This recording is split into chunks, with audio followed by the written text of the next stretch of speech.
கிறிஸ்து இயேசுவுக்குள் அன்பாய் அழைக்கப்பட்ட அன்புக்குரிய சகோதர சகோதரிகளே, எங்களுடைய பரலோக ராஜ்யத்தின் ரகசியங்கள் என்கிற தலைப்பில் தொடர்ந்து வரக்கூடிய இந்த அடிப்படை வேத பாட சத்தியங்களை கேட்டுக்கொண்டிருக்கிற உங்கள் அனைவருக்கும் ஆண்டவர் இயேசு கிறிஸ்துடைய நாமத்தினாலே அன்பின் வாழ்த்துக்கள்.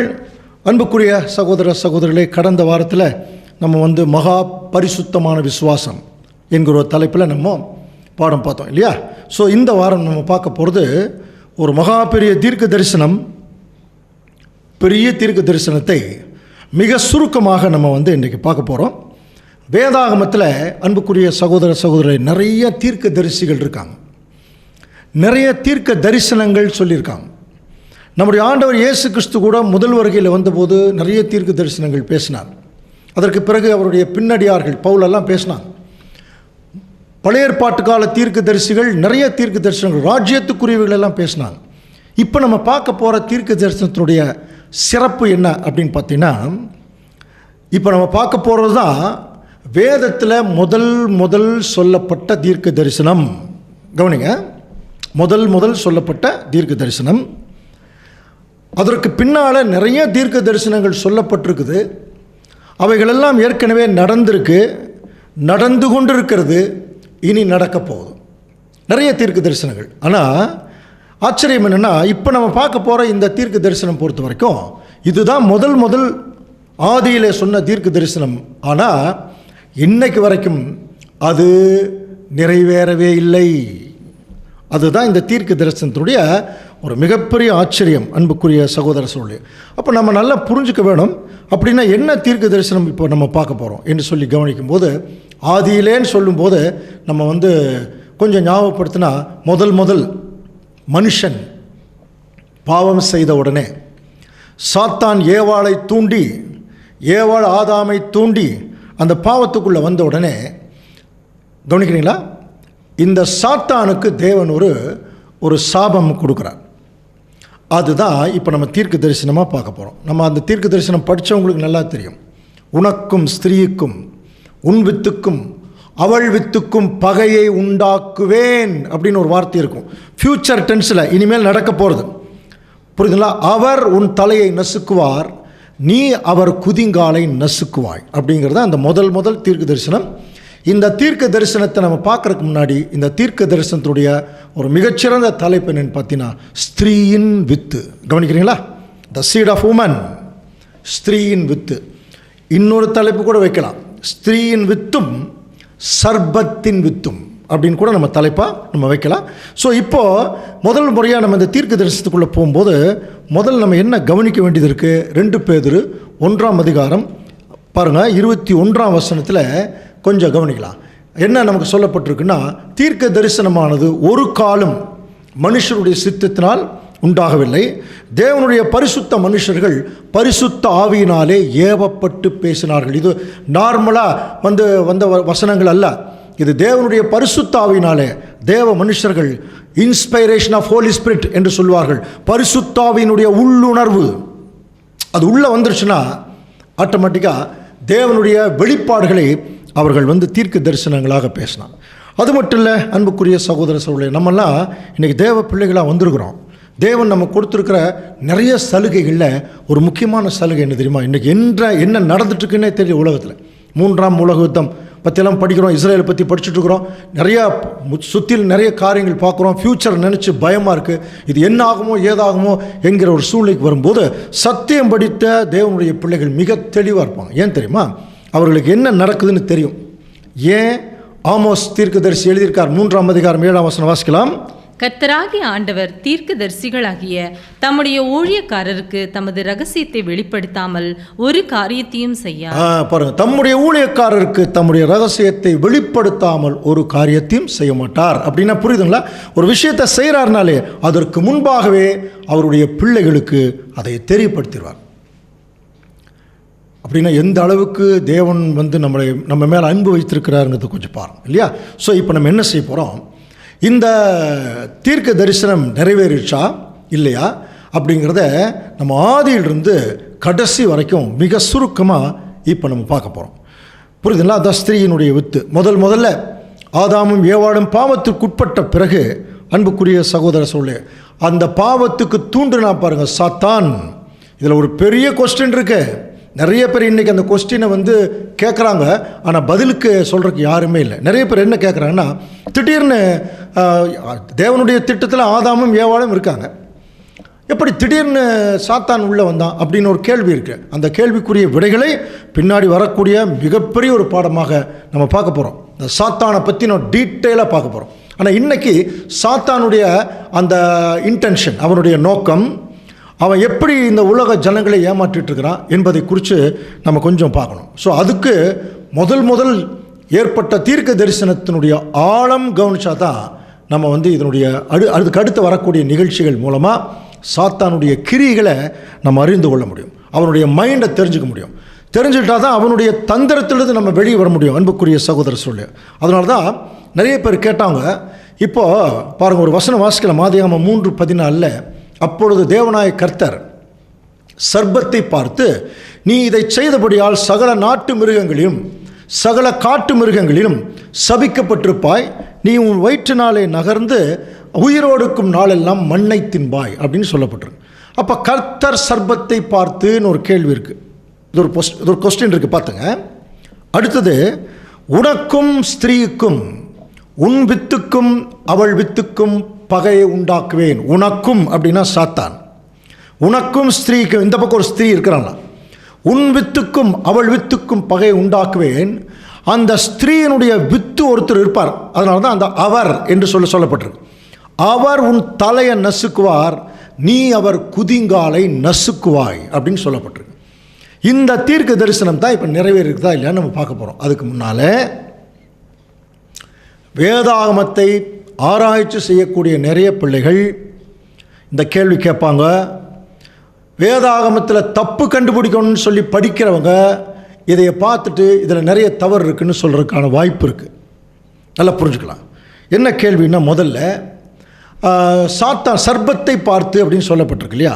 அப்போ ஆக்சுவலாக வந்தது சாத்தானா சர்ப்பமா, இப்படி ஒரு கேள்வி கேட்கலாம். வந்தது சாத்தானா சர்ப்பமா? சாத்தான் தான். அப்புறம் ஏன் சர்ப்பம் சொல்கிறீங்க அப்படின்னு ஒரு கேள்வி கேட்கும்போது நிறைய பேர் அதுக்கு என்ன பதில் சொல்கிறாங்க, அவன் சாத்தான் சர்ப்பம் ரூபத்தில் அவன் வந்தான் அப்படின்னு சொல்லப்பட்டிருக்கு. சரி, அப்படியே வச்சுக்கலாம். அப்போ நீ உயிரோடு இருக்கும் நாளெல்லாம் மண்ணை தின்பாயின்னு இருக்கு, நீ உன் வயிற்றுனாலே நகர்ந்து அப்படின்னு சொல்லப்பட்டிருக்கு. அப்போ பாம்பு மட்டும்தான் வயிற்றுனாலே நகருதா? பாருங்கள், பல்லியும் தான் நகருது.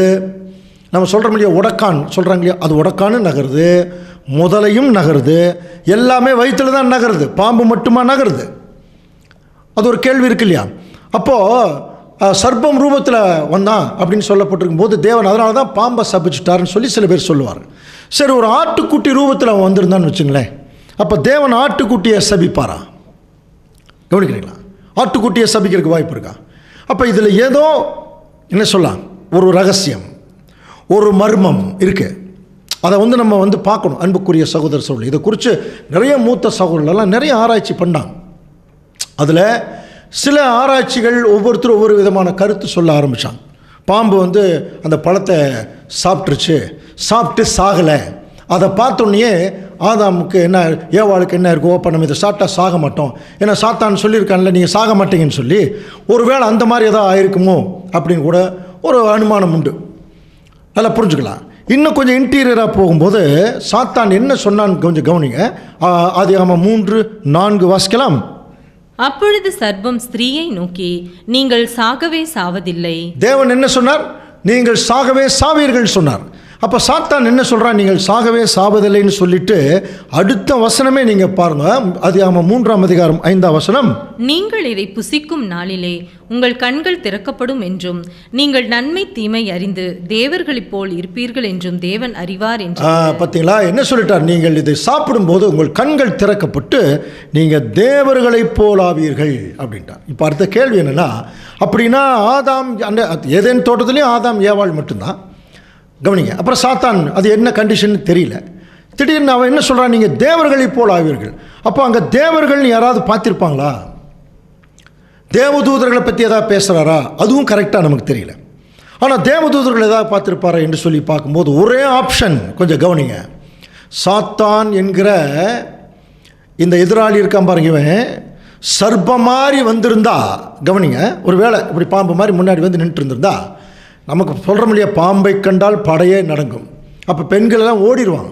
அப்போ அது வந்து முன்னாடி நின்று புஷ் புஷ்ன்ட்டு ஏதாவது சொல்லிட்டு இருக்கிறதுக்கு வாய்ப்பு இருக்கா என்று சொல்லி கவனிக்கும் போது அப்படி இருக்கிறதுக்கான வாய்ப்பு இல்லாத மாதிரி இருக்குது. அப்போ என்ன நடந்திருக்கணும் என்று சொல்லி கவனிக்கும் போது, நன்றாக படித்த வேதம் படித்த சகோதரர்களுக்கு தெரியும், இந்த சாத்தான் என்கிறவன் ஒரு பிரதான தூதன். இவன் ரொம்ப அழகாக இருப்பான்னு பைபிள் இருக்குது. அதை பற்றி ரொம்ப டீட்டெயிலாக பின்னாடி பார்க்க போகிறோம். புரியுதுங்களா? இவன் என்ன பண்ணியிருக்கான் தெரியுங்களா? நீங்கள் தேவர்களைப் போல் ஆவீர்கள்ங்கிறத எப்படி காமிச்சிருக்கான்னா, அவர்களுடைய கண்களுக்கு ஏதோ புலப்படுற மாதிரி தன்னுடைய சர்வ மகிமையும் அவன் காமிச்சானா ஏவாள்கிட்ட. நீ சாப்பிட்டினா பார் என்ன மாதிரி ஆயிடுவேன். புரியுதுங்களா?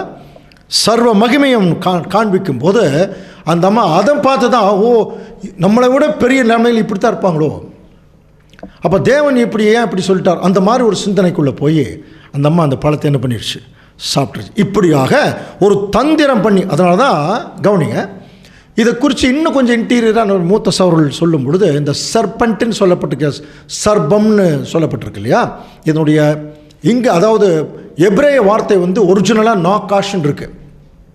அந்த நாகாஷ் என்பதற்கு என்சாண்டர்னு பேர், என்சாண்டர்னு ஒரு அர்த்தம் இருக்குது, பாம்பு என்று ஒரு அர்த்தம் இருக்குது, சர்பண்ட். கவனிங்க, என்சாண்டர்னா மயக்குகிறவன் அப்படின்னு அர்த்தம். அப்போ ஆக்சுவலாக இப்போ இங்கே சாத்தான் என்ன தான் பண்ணியிருக்கான்னா, ஏவாளை தன்னுடைய மகிமையை காமிச்சு மயக்கியிருக்கான். இதுதான் அங்கே நடந்த விஷயம். சரிங்களா? அது பின்னாடி நிறைய அனுமானங்கள் வரலாம், அது பின்னாடி நம்ம பார்க்கலாம். அப்போ அப்படி இருக்கும்போது அப்போ தான் அவர் என்ன சொல்கிறாருன்னா, தேவன் வந்து அவருக்கு ஒரு சாபம் கொடுக்கும்போது, நீ உயிரோடு இருக்கும் நாளெல்லாம் மண்ணை தின்பாய்.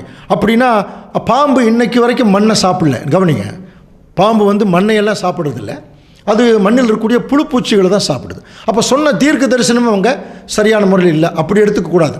தேவன் இந்த சொன்ன ஸ்லாங் புரிஞ்சுக்கணும். மண்ணை தின்பாய்னா நீ மண்ணிலிருந்து எடுக்கப்பட்டாய், மண்ணுக்கே திரும்புவாய். மனுஷனை பற்றி பேசிகிட்டு இருக்கார். நீ இனிமேல் இந்த மனுஷனை தான் நீ எது வேணாலும் பண்ண முடியுமே ஒழிய நீ பரலோகத்துக்கு போக முடியாது, நீ பரலோக காரியங்களை உன்னால் எதுவுமே செய்ய முடியாது. தேவதூதர்கள் பொறுத்த வரைக்கும் பார்த்தீங்கன்னா அவர்கள் இந்த பூமிக்கு வரும்போது தான் ஒரு பிரச்சனை உண்டு பண்ணுவே தவிர நீ மேலே வர முடியாது. அப்போ என்ன ஆயிடுச்சுன்னா, நீ மண்ணிலிருந்து எடுக்கப்பட்ட மனுஷனை நீ என்ன வேணாலும் பண்ணுவேன்.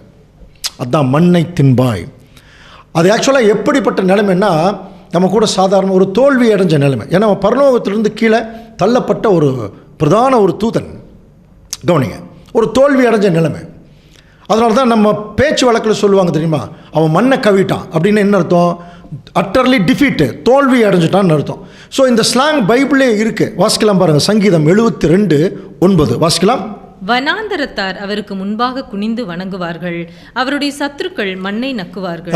அவர்களுடைய சத்துருக்கள் மண்ணை நக்குவார்கள் என்ன அர்த்தம்? அவர்கள் தோற்று விடுவார்கள் அப்படிங்கிற ஒரு அர்த்தம் தான் அதனுடைய தீர்க்க தரிசன பாஷை. கவனிங்க, அதே மாதிரி மீகா 7ஆம் அதிகாரம் 17ஆம் வசனத்தில் கூட பாம்பை போல மண்ணை நக்குவார்கள், பூமியின் ஊர்வனவற்றை போல தங்கள் மறைவிடங்களிலிருந்து நடுங்கி புறப்படுவார்கள் அப்படின்னு சொல்லப்பட்டிருக்கு. அதாவது தோல்வி அடைந்த ஜனங்களை பற்றின தீர்க்க தரிசன ஒரு பாஷை இப்படி தான் இருக்கும். அவங்க மண்ணை கவிட்டான்.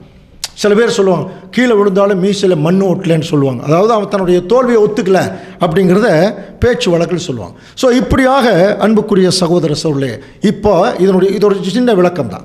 இப்போ நம்ம இதுக்கப்புறம் நம்ம போக போகிற ஒரு விஷயந்தான் ரொம்ப ரொம்ப முக்கியம். என்னைக்கு தேவன் இந்த சாத்தான் என்கிற எதிராளி இவனை பார்த்து அவர் உன் தலையை நசுக்குவார், யாரு? ஒரு ஸ்திரீயினிடத்திலிருந்து வரப்போகிற ஒரு வித்து வரப்போகுது, அந்த ஸ்திரீயிலிருந்து வரக்கூடிய வித்து உன் தலையை நசுக்குவார்னு சொன்ன உடனே அவன் அன்னைக்கு முடிச்சவன் தான். கவனிங்க, இதில் பின்னாடி வரப்போகிற பாடங்களில் இந்த சாத்தானை குறித்து நிறைய இன்ஃபர்மேஷன் நம்ம பார்க்க போகிறோம். அவன் மிகப்பெரிய அறிவாளி. டோட்டலாக இந்த பூமி முழுவதும் கண்ட்ரோலில் தான் இருக்குது. எல்லாருடைய வாழ்க்கை வரலாறு அவனுக்கு தெரியும். எல்லாரையும் தன்னுடைய கட்டுப்பாட்டுக்குள்ளே வச்சுருக்கான். உணர்வுகளை தூண்டிடுவான். புரியுதுனா? தந்திரசாலி, மந்திரசாலி, எல்லாத்தையும் தன்னுடைய தந்திரத்தினால கீழே விழத்தள்ளிடுவான். அதில் இன்னொரு விஷயம், ஒரு கேள்வி இருக்குது. என்ன கேள்வின்னா, பாருங்கள், தேவனுடைய திட்டத்தில் ஆதாம் ஏவாளை தேவன் கொண்டு வந்து வச்சார். பலுகி பெருகி பூமி எங்கும் நிரப்புங்கள். ஸோ அது பாட்டுக்கு நடந்துட்டு வந்திருக்கலாம் இல்லையா? ஏன் திடீர்னு இங்கே சாத்தான் ஒருத்தன் உள்ளே வர்றான்? அவன் யார்? அவனுடைய எக்ஸிஸ்டன்ஸ் என்ன? அவன் ஏன் உள்ளே வர்றான்? அவன் உள்ளே வந்து முதல்ல படைக்கப்பட்ட தேவனுடைய படைப்பையே அவருக்கு விரோதமாக திருப்புறானே. அப்படின்னா யாராவது இன்றைக்கி நம்ம கேள்வி கேட்டுருக்கோம்னா என்ன நடந்திருக்கு? என்னமோ நடந்திருக்கு. ஒன்று மட்டும் உறுதி, என்ன தெரியுங்களா? என்னமோ ஒரு கோபம் நம்முடைய பிதாவாகிய தேவன் மேலேயோ அல்லது ஆண்டவர் இயேசு கிறிஸ்து மேலேயோ சாத்தானுக்கு இருந்திருக்குங்க. அது ஒரு ரகசியம். வரப்போகிற பாடங்களில் பார்க்கலாம்.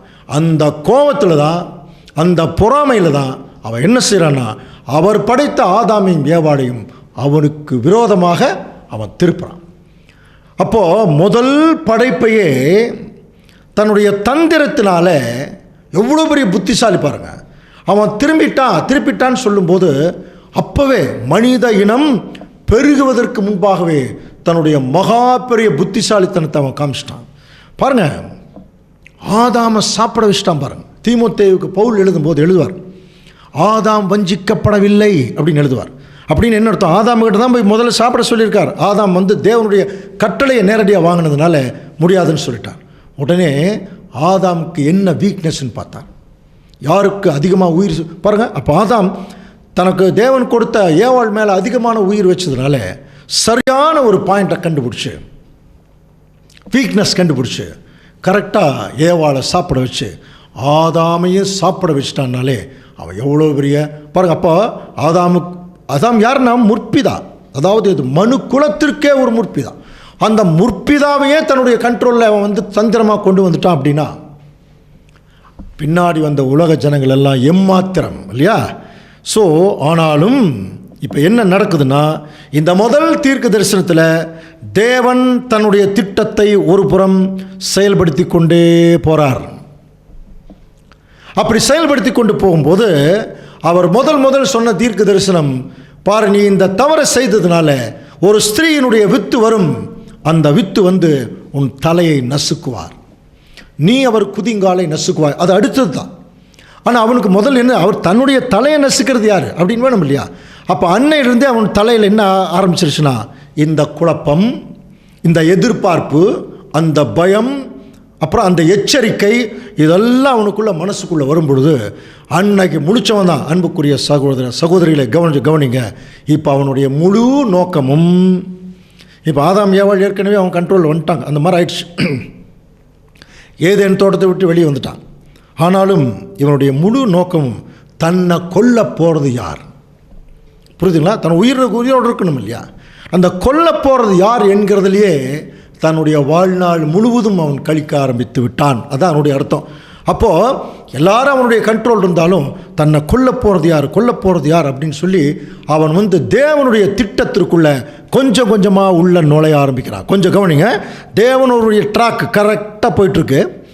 அதுக்கிடையில் வந்து தன்னை கொல்ல போகிறது யாருங்கிற அவன் அந்த கண்டுபிடிப்புக்காக தேவனுடைய திட்டத்துக்குள்ளே உள்ள நுழையிறான். உள்ள நுழையும் போது தான் ஆதாமுக்கும் ஏவாளுக்கும் 2 பேர் பிறக்கிறாங்க, காயின் ஆபேல். 2 பேர் பிறக்கிறாங்க. கொஞ்ச நாள் ஆகுது. கொஞ்ச நாள் ஆகும்போது காயினும் ஆபேலும் தேவனுக்கு என்ன கொண்டு போகிறாங்க, ஒரு பலி அங்கே கொண்டு போகிறாங்க. அன்புக்குரிய சகோதர சொல்ல கொஞ்சம் கவனிக்கிறீங்களா? ஒரு பலி கொண்டு போகிறாங்க. அங்கே தேவன் ஆபேலுடைய காணிக்கை அங்கீகரிக்கிறார், காயினுடைய காணிக்கையை தேவன் அங்கீகரிக்கலை. புரியுதுங்களா? இப்போ இதை கவனிச்சுருப்பானா இல்லையா? அப்போ கவனிக்கும்போது இவன் என்ன புரிஞ்சிருப்பான் அப்படின்னு சொல்லி இதுதான் அவனை நாம் பின்தொடர்கிறோம். என்ன கவனிக்கிறீங்களா? தேவனுடைய திட்டத்துக்குள்ள அவன் பூந்துட்டான்.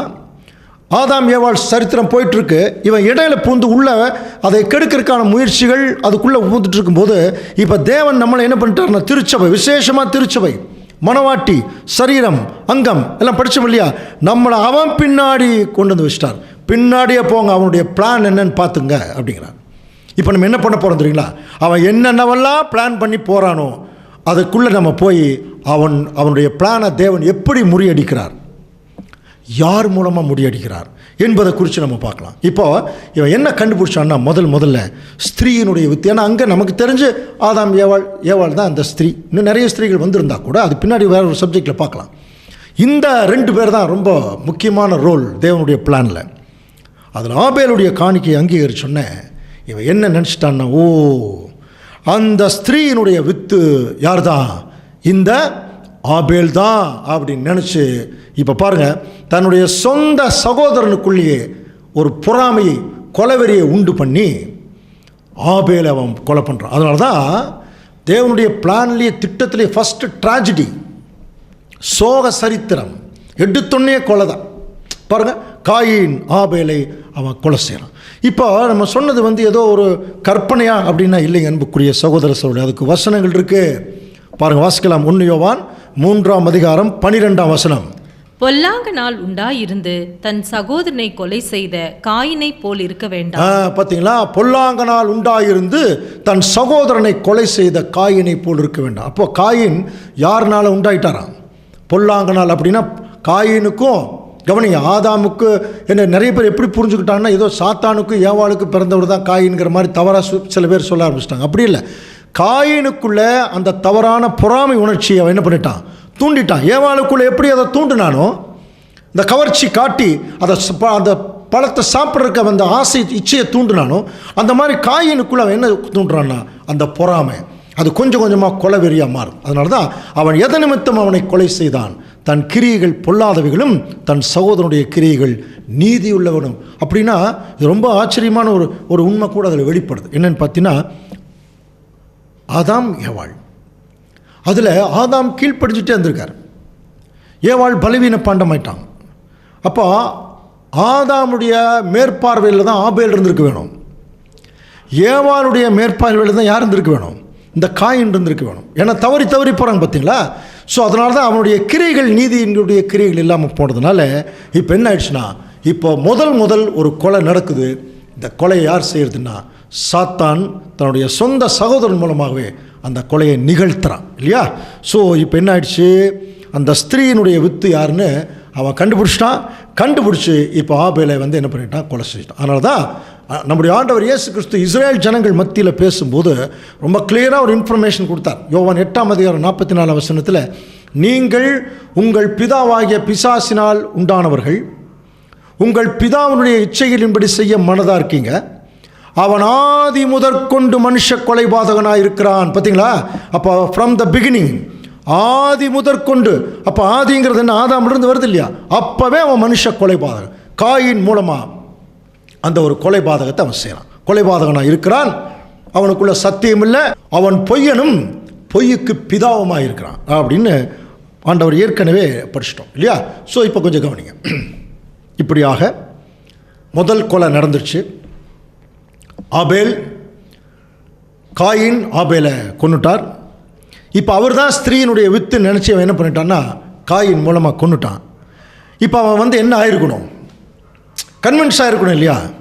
பாருங்கள், இவன் புத்திசாலி, அதனால தான் அவனுக்குள்ளே அந்த ஒரு கட்டாயமாக என்ன நடந்திருக்கும், ஒரு ஒரு ஒரு படபடப்பு இருந்திருக்கணும். என்னென்னா, இப்போ ஸ்திரீயினுடைய வித்து ஆபேலை கொன்னாச்சு, ஆனால் நான் இன்னும் சாகலையே, பாருங்கள், நான் இன்னும் சாகலையே அப்படின்னு என்ன அர்த்தம். அப்போ ஸ்திரீயினுடைய வித்து ஆபேல் இல்லை. ஏன்னா தேவனோட தீர்க்க தரிசனம் சொன்னால் அந்த தீர்க்க தரிசனம் 100% நிறைவேறுங்கிறது சாத்தானுக்கு தெரிந்திருக்க வேணும். ஆனாலும் அவன் போராடுறான் பார்த்தீங்களா, அதுதான் சாத்தானுடைய ஒரு மகா பெரிய விஷயம். அவன் பாருங்கள், நான் இன்னும் சாகலையே, அப்படின்னா ஆபேல் ஸ்திரீயினுடைய வித்து இல்லை, அப்படின்னா யார் ஸ்திரீயினுடைய வித்துன்னு சொல்லி அவன் அந்த முதலாம் உலகம் முழுவதும் அவன் என்ன பண்ணுறான்னா அதை தேட ஆரம்பிக்கும் போது பாருங்கள், காயின் ஆபேல் வெளியே வந்து அங்கே ஆபேல் செத்து போயிட்டார், காயின் என்ன ஆனார்னு தெரியல. அதுக்கப்புறம் சேத்து பிறந்தார். அதுக்கு பிறகு நிறைய ஜனங்கள் பிறந்தாங்க. ஜனங்கள் எல்லாருமே பார்த்தீங்கன்னா தொடர்ந்து ஒரு குறிப்பிட்ட ஜெனரேஷன் தவிர எல்லாருமே பாவத்துக்குள்ளே போயிட்டான். அது எது வரைக்கும் வந்துருச்சுன்னா முதலாம் உலகத்தினுடைய முடிவு வருது பாருங்கள். முதலாம் உலகத்தினுடைய முடிவை பற்றி நம்ம படிக்கிறோம்ல, ஏன் தேவன் முதலாம் உலகத்தை அழித்தார் நம்ம படிச்சுக்கிறோம். என்ன படிச்சிருக்கிறோம், மனுஷர் பூமியிலே பெருக துவங்கின போது தேவகுமாரர்கள் மனுஷகுமார்த்திகளை சௌந்தரியம் உள்ளவர்கள் என்று கண்டு அவர்களுக்குள்ளே பெண்களை தெரிந்து கொண்டார்கள். இது நம்ம ஏற்கனவே முதலாம் உலக சப்ஜெக்ட்லேயே பார்த்துட்டோம் இல்லையா. என்ன நடந்தது, ஆதாமையும் ஏவாளையும் தேவன் துரத்தி விட்டால் கூட, அதாவது ஏதேன் தோட்டத்திட்டு வெளியே துரத்தி விட்டால் கூட தன்னுடைய கான்டாக்டை உடனே முற்றிலும் அவர் வித்ட்ரா பண்ணலை. அப்போ அந்த சந்ததி வெளியே வரும்போது அந்த சந்ததிக்கு சில இன்ஸ்ட்ரக்ஷன் கொடுக்குறதுக்கு தேவன் டைரெக்டாக பரலோகத்திலிருந்து இந்த பூலோகத்துக்கு என்ன பண்ணாருன்னு படிச்சிருக்கிறோம். அந்த தேவதூதர்களை அனுப்பினார். அவங்க வந்து தாங்கள் விரும்புகிற மனுஷ சரீரம் எடுத்து எல்லா ஜனங்களோடையும் அவங்க கலந்தாங்க. நம்ம புரியுது இல்லையா? அதில் ஏற்கனவே நம்ம படித்த விஷயங்கள் தான். அப்படி கலக்கும்போது ஆண்களாக மட்டும்தான் அவங்க தங்களுடைய மனுஷ சரீரம் எடுத்தாங்க. அதனால் இந்த பூமியில் இருக்கிற பெண்கள் எல்லாம் அவங்க என்ன பண்ணிட்டாங்க? மேரேஜ் பண்ணிட்டாங்க. அதற்கு பிறந்தவங்க தான் யாருன்னு பார்த்தோம்? ராட்சதர்கள். அப்போ தான் தேவன் என்ன பண்ணுறார்? என் ஆவி மனுஷனோட போராடுவதில்லை, அவன் இருக்க போகிற நாட்கள் எல்லாம் 120 வருஷம் தானே. அப்போது 120 வருஷம் அந்த பேழையை அங்கே நோவா கட்டினார், நமக்கு தெரியும் இல்லையா? அப்போ இந்த தேவதூதர்கள் பாருங்கள், அந்நாட்களிலே பூமியிலே ராட்சதர்கள் இருந்தார்கள். பின்பு தேவதூதர்கள் மனுஷகுமாரத்துகளுடைய கூடுகிறதுனால் இவர்கள் அவர்களுக்கு பிள்ளைகளை பெற்றபோது பூர்வத்திலே இவர்கள் ரொம்ப பெரிய பலவான்கள் ஆயிட்டாங்க. கவனிக்கிறீங்களா? பெரிய பலவான்கள் ஆயிட்டாங்க. இதனால் அக்கிரமம் பூமியில் பெருகினதுனால தேவனுடைய இருதயம் என்னாச்சு? அந்த பூமியை என்ன செய்யணும்? இப்போ அந்த ஒரு ஜெனரேஷனையே அழிக்க சித்தம் கொண்டார். இப்போ நம்முடைய கேள்வி ஒன்று இருக்குது. என்ன கேள்வினா, பரலோகத்திலிருந்து வந்த தூதர்கள் அது எப்படி தேவனுடைய வேலையை செய்யத்தானே வர்றாங்க? அவங்க எப்படி மனுஷகுமாரத்திகளோட கூடி அந்த தவறு பண்ணுறதுக்கான வாய்ப்பு, அவங்க ஏன் எப்படி தவறு பண்ணாங்க? அது ஒரு கேள்வி இருக்கு இல்லையா? இந்த கேள்விக்கும் விடை இருக்குது பைபிளில். முதல்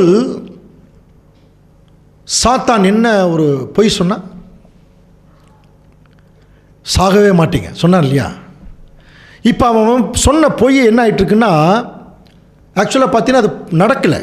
ஏன்னா மனுஷன் பிறக்கிறான், கொஞ்ச நாள் கழித்து செத்து போயிட்டுருக்கான். இப்படி இருக்கிற போது அவன் சொன்ன பொய்யை நிறைவேற்றணும். அப்போ சொன்ன பொய்யை நிறைவேற்றணும். எப்படி நிறைவேற்றுறது அப்படின்னு அவன் நினைக்கும் போது பரலோகத்திலிருந்து தேவதூதர்கள் வந்துட்டுருக்குறாங்க. அவனுடைய நோக்கமே தேவனுடைய திட்டத்துக்கு ஆப்போசிட்டாக போகிறது தான். கவனிங்க, நல்லதாக இருந்தால் கெட்டது பண்ணுவான், கெட்டதாக இருந்தால் நல்லது பண்ணுவான், அந்த மாதிரி. அப்போ அப்படி இருக்கும் பட்சத்தில் அவன் என்ன நினச்சான்னா, இந்த பூலோகத்தில் மனுஷருக்கு கூடுற ஜனங்கள் தானே எல்லாம் சாகிறாங்க, அப்போ தேவகுமாரர்களோடு இவங்களை கலக்க விட்டுட்டோம்னா அதில் வர்ற சந்ததி சாகாதுன்னு இவன் நினச்சான். ஆனால் தேவன் என்ன பண்ணிட்டார்? ஜலப்பிரளயத்தில் ஒட்டுமொத்த சந்ததியை அதை அழிச்சிட்டார் இல்லையா? நோவாவுடைய பிள்ளைகள் படித்தோம் இல்லையா? நோவா தேவனோடு சஞ்சரித்தார், மற்றவங்களெல்லாம் தேவதூதர்களோடு சஞ்சரித்தார்கள்.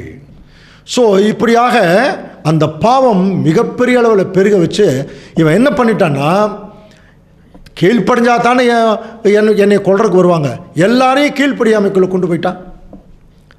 கவனிக்கிறீங்களா? அப்போ அந்த கீழ்ப்படியாமைக்குள்ளே கொண்டு போகிறது யாருடைய வேலைன்னு நம்ம எபேசியர் 2ஆம் அதிகாரம் 1ஆம் வசனம், அக்கிரமங்களினாலும் பாவங்களினாலும் மரித்தவர்களாய் இருந்த உங்களை உயிர்ப்பித்தார். பாருங்க, அக்கிரமங்களினாலும் பாவங்களினாலும் மரித்த நம்மை உயிர்ப்பிச்சிட்டாரு. அவைகளில் நீங்கள் முற்காலத்திலே இவ்வுலக வழக்கத்திற்கு ஏற்றபடியாகும். பாருங்க, முற்காலத்திலே அப்படிங்கிறார். முற்காலத்திலே இவ்வுலக வழக்கத்திற்கேற்றபடி கீழ்ப்படியாமையின் பிள்ளைகளிடத்தில் இப்பொழுது கிரியை செய்கிற ஆகாயத்து அதிகார பிரபுவாகிய ஆவிக்கேற்றபடியாகவும் நடந்து கொண்டு. பார்த்தீங்களா? கீழ்ப்படியாமையின் பிள்ளைகளிடத்திலே கிரியை செய்கிற ஆகாயத்து அதிகார பிரபு. புரியுதுங்களா? அப்போது யாரெல்லாம் இந்த பூமியில் கீழ்ப்படியிலையோ அவங்க கிட்ட கிரியை செய்கிறது யாருன்னா இந்த சாத்தான் தான். இவன் எங்கே இருக்கான்னு? ஆகாயத்தில். இந்த கெட்டு போன தேவதூதர்கள் கூட எங்கே இருக்கான்னு படிச்சிருக்கிறோம், இதே ஆகாயத்தில் தான். புரியுதுங்களா? இங்கே இருந்து கொண்டு இந்த தூதர்களை அவன் கீழ்ப்படியாமல் போக வச்சிட்டான். இப்போ நம்முடைய இன்னொரு கேள்வி கூட கேட்கலாம். இன்னும் நிறைய கேள்விகள் வந்துகிட்டே இருக்கும். பரலோகத்திலிருந்து வந்த தேவதூதர்களுக்கு இவன் சாத்தான்னு தெரியாதா? இவன் எதிராளி ஆயிட்டான்னு தெரியாதா? கவனிக்கிறீங்களா? இதுக்கு ஒரு ஆழமான ஒரு ரகசியம் இருக்கு அன்புக்குரிய சகோதர சொல்லே. தேவன் என்ன பண்ணிட்டார் தெரியுங்களா? சாத்தான் இந்த சிந்தனைக்குள்ளே வந்த உடனே இந்த பூமியில் தள்ளினாரே தவிர அவனை வந்து என்ன செய்ய ஒரு தண்டனைக்குள்ளே கொண்டு போல, கொஞ்ச நாள் விட்டுறார். அப்போ மேலிருந்து வர்ற தேவதூதர்கள், இவன் ஏற்கனவே பரலோகத்திலிருந்து எல்லா தேவதூதர்களிடம் குட்வில் வாங்கியிருக்கான், நல்ல பேர் வாங்கியிருக்கான். அதுக்கெல்லாம் பைபிளில் வசனம் இருக்குது. அந்த நல்ல பேரை வச்சுக்கிட்டு இங்கே என்ன பண்ணுறான்னா தேவனுடைய திட்டத்துக்குள்ளே நுழைஞ்சு, ஆனால் தேவன் அதை அனுமதிக்கிறார். இப்படியாக ஒரு மிகப்பெரிய தவறு பண்ணும்போது டோட்டலாக அந்த ஜெனரேஷனே அழிஞ்சிடுச்சு. ஸோ இப்படி இருக்கக்கூடிய ஒரு சூழ்நிலையில் சாத்தான் கட்டாயமாக கொஞ்சம் என்ன ஆயிருக்கணும் அப்படின்னு பார்த்தீங்கன்னா, கொஞ்சம் சந்தோஷப்பட்டிருக்கணும். ஏன்னா அவன் நினச்சபடி ஒரு பேரழிவு, அதாவது ஒரு அழிவு வந்துருச்சு. ஆனால் அந்த அழிவுக்குள்ளே ஜெனரேஷன் எல்லாருமே போயிட்டான். அப்போ இவனை எதிர்க்கக்கூடிய ஆட்கள் யாருமே இல்லாத மாதிரி ஒரு சூழ்நிலை இருக்கிற மாதிரி தான் அவன் திங்க் பண்ணியிருக்கணும். ஆனால் தேவன் என்ன பண்ணார்? நோவாவையும் அவருடைய பிள்ளைகளையும் அடுத்த உலகத்திற்குள்ளே அங்கே கொண்டு போனான். கவனிக்கிறீங்களா? அந்த இடத்துல கூட நோவாவுக்கு ஒரு டெஸ்ட் அங்கே இருந்தது. அந்த டெஸ்ட்டில் நோவா அங்கே பாஸ் பண்ணிட்டார். ஆனாலும் இப்போ உன் வித்து என்று சொல்லும்போது அவன் என்ன முடிவு பண்ணியிருக்கணும் அப்படின்னா, ஒரு பெரிய ஒரு ஆள் இல்லை, நிறைய பேர் கூட இவனை கொல்றதுக்காக வர்றதுக்கான வாய்ப்பு இருக்குது. ஒரு ஆள் வர்றதுக்கும் வாய்ப்பு இருக்குது. அப்போ அந்த ஒரு ஆள் யார் அல்லது அந்த மக்கள் யார் என்பதை கண்டுபிடிக்கிறதுலேயே தான் அவனுடைய நோக்கம் இருக்கும்போது 2ஆம் உலகம் ஸ்டார்ட் ஆகுது. அப்போ 2ஆம் உலகத்தில் தேவன் அங்கேயும் தன்னுடைய திட்டத்தை நிறைவேற்றுவதற்கு ஒரு ஆளை அங்கே செலக்ட் பண்ணுறார். அந்த ஒருத்தர் பேர் தான் யாருன்னு நம்ம படிச்சிருக்கோம், ஆபிரகாம் இல்லையா? ஸோ ஆபிரகாமுக்கு தேவன் செலக்ட் பண்ணி அவருக்கு கூட சாத்தான் சின்னதாக உள்ளுக்குள்ளே நுழைஞ்சான். கவனிச்சிங்களா? ஆபிரகாம் விசுவாசத்தின் தகப்பன். அதில் இருந்து கீழே தள்ளுறதுக்கு ஒரு முறை தேவன் உனக்கு ஒரு பிள்ளை உண்டாகும்னு சொல்லும்போது நம்ம படிச்சிருக்கோம் இல்லையா? ஆதியாகமம் 17ஆம் அதிகாரம் 17ஆம் வசனத்தில் நம்ம படிச்சிருக்கிறோம். கவனிங்க, ஆபிரகாம் முகங்குப்புற விழுந்து சிரித்தான் அப்படின்னு இருக்கும் இல்லையா? நகைத்தான் இருக்கும். அப்படின்னு என்ன அர்த்தம்? அந்த விசுவாசம் அந்த டைமில் அவருக்கு வரல. அப்போ அந்த அவிசுவாசத்தை தூண்டினது யாருன்னா சாத்தான் உள்ளுக்குள்ளே கொண்டு போயிட்டான். ஆனால் தேவன் என்ன பண்ணார்னா, அது பாருங்கள், அந்த திட்டத்துக்குள்ளே, தேவனுடைய திட்டத்துக்குள்ளே ஆபிரகாம் வந்து அங்கே ஒரு பெரிய பலி செலுத்தக்கூடிய சூழ்நிலைக்குள்ளே போய் அவர் மூலமாக சந்ததி வரணுங்கிறத தேவனுடைய பிளான். அதுக்குள்ளே உள்ளே வந்துட்டான். திடீர்னு ஒரு அவிசுவாசத்தை ஆபிரகாமுக்குள்ளே தூண்டுறான். ஆனால் ஆபிரகாம் என்ன பண்ணிட்டார்? வெளியே வந்துட்டார். எப்படி? தேவனே அவருக்கு வெளியே வர வச்சார். அடுத்த உற்பவ கால திட்டத்திலேயே எனக்கு எப்படிங்க குழந்தை பிறக்கும்னு சொல்லும்போது தேவன் அவருடைய கையில் குழந்தையை கொடுத்து ஒரு மகா பெரிய விசுவாசத்தை ஆபிரகாம் விட்டிருந்து துவக்கி வச்சார். அதைத்தான் நம்ம படிக்கிறோம். ஆதியாகமத்தில் நம்ம படிக்கிறோம் இல்லையா? நான் உன்னை பெரிய ஜாதியாக்கி உன்னை ஆசீர்வதித்து உன் பேரை பெருமைப்படுத்துவேன். அப்போது ஆபிரகாமை தூண்டினா ஆபிரகாம் அதிலிருந்து வெளியே வந்தோடனே ஆபிரகாமுக்கு சொன்ன வார்த்தையை ஞாபகம் வச்சுக்கிட்டான், உன்னை பெரிய ஜாதியாக்கி. அப்போ இதுக்குள்ளே தான் இந்த ஒரு ஸ்திரீயினுடைய வித்து இருக்குங்கிறத அவன் முதல் அவள் புரிந்து கொள்ள ஆரம்பித்து, உன் பேரை பெருமைப்படுத்துவேன், உன்னை ஆசீர்வதிக்கிறவளை ஆசீர்வதிப்பேன், உன்னை சபிக்கிறவனையெல்லாம் சபிப்பேன் அப்படின்னு சொல்லிட்டு இப்போ தேவன் ஒரு மிகப்பெரிய ஆசீர்வாதத்தை கொடுக்குறார். அப்போ ஆபிரகாமுக்கு அப்புறம் ஈசாக்குக்கு அப்புறம் யாக்கோபு. நமக்கு நல்லா தெரியும் இல்லையா? அந்த சந்ததி. நான் உன்னை ஆசீர்வதிக்கவே ஆசீர்வதித்து உன் சந்ததியை வானத்து நட்சத்திரங்களைப் போலவும் கடற்கரை மணலைப் போலவும் பெருகவே பெருக பண்ணுவேன் என்றும் உன் சந்ததியார் தங்கள் சத்துருக்களின் வாசல்களை சுதந்தரித்துக் கொள்ளுவார்கள் என்றும். பாருங்க என்ன சொல்றார்? உன் சந்ததியை வானத்து நட்சத்திரங்களைப் போலவும் கடற்கரை மணலைப் போலவும் பெருக பண்ணுவேன். 2 ஆப்ஷன் கொடுத்துட்டார், அல்லது 2 விதமான ஆசீர்வாதங்கள் கொடுத்துட்டார். இப்போ இந்த சாத்தான் இதுக்குள்ளே நுழைஞ்சு யார் என்ன என்று கண்டுபிடிக்கக்கூடாதபடிக்கு தேவன் என்ன பண்ணிட்டார்னா, ஆபிரகாமுக்கு அப்புறம் ஈசாக்கை கூப்பிட்டு ஈசாக்குக்கு என்ன சொன்னார்? நீ என் சொல்லுக்கு கீழ்ப்படிந்தபடியால் உன் சந்ததிக்குள் பூமியில் இருக்கிற சகல ஜனங்களையும் ஆசீர்வதிக்கிறேன்னு சொல்லி யாருக்கு சொன்னார்? ஆபிரகாமுக்கு சொன்னார் இல்லையா? இப்போ சொல்லிட்டு தான் அதுலேயே ஆதியாகமம் 26ஆம் அதிகாரம் 5ஆம் வசனத்தில் நான் உன் சந்ததியை வானத்து நட்சத்திரங்களைப் போல பெருக பண்ணி அப்படின்னார். இது யாருக்கு சொல்கிறார்? ஈசாக்குக்கு சொல்கிறார்.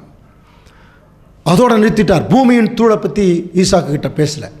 அதுக்கப்புறம் ஈசாக்குடைய மகன் யாக்கோபு, அதாவது ஆபிரகாமுடைய பேரன், அவர்கிட்ட என்ன சொல்கிறாருன்னா, உன் சந்ததி பூமியின் தூளை போல் இருக்கும் அப்படின்னா. இந்த 3 பேருமே தேவனுடைய பிளானில் முற்பிதாக்கள் ரொம்ப டாப் லிஸ்டில் இருக்கிறவங்க. ஆபிரகாம், ஈசாக்கு, யாக்கோபு. இந்த 3 மேலையும் சாத்தானுக்கு கட்டாயமாக எதாவது இருந்திருக்கும். ஒரு ஏதாவது ஒரு வகையில் அவங்களை கீழே தள்ளக்கூடிய வாய்ப்பு இருந்திருக்கும். ஆனால் என்ன, இவங்களால ஏன் சாத்தான் கீழே தள்ள முடியல தெரியுங்களா? என்ன புரிஞ்சுக்கலாம்? இவங்க 3 பேர்கிட்ட ஒரு ஸ்பெஷாலிட்டி இருக்குது. என்ன தெரியுமா? முற்றிலும் தேவனை நம்பி அவருடைய பாதுகாப்புலேயே இருந்துட்டான். அவங்க எந்த டைமில் டைவர்ட் ஆகவே இல்லை. யாக்கோபு பாருங்கள், ஒரு தேவதூதர்கிட்ட போய் நீர் ஆசீர்வதிச்சே ஆகணும்னு சொல்லி அவ்வளவு தூரம் என்ன போராடுறார் இல்லையா? அது யார் தெரியுங்களா? நம்முடைய ஆண்டவர் இயேசு கிறிஸ்து. அவர்கிட்ட தான் போய் போராடுறார், என்னை ஆசீர்வதி. அப்போ கிறிஸ்து விட்டு வரா?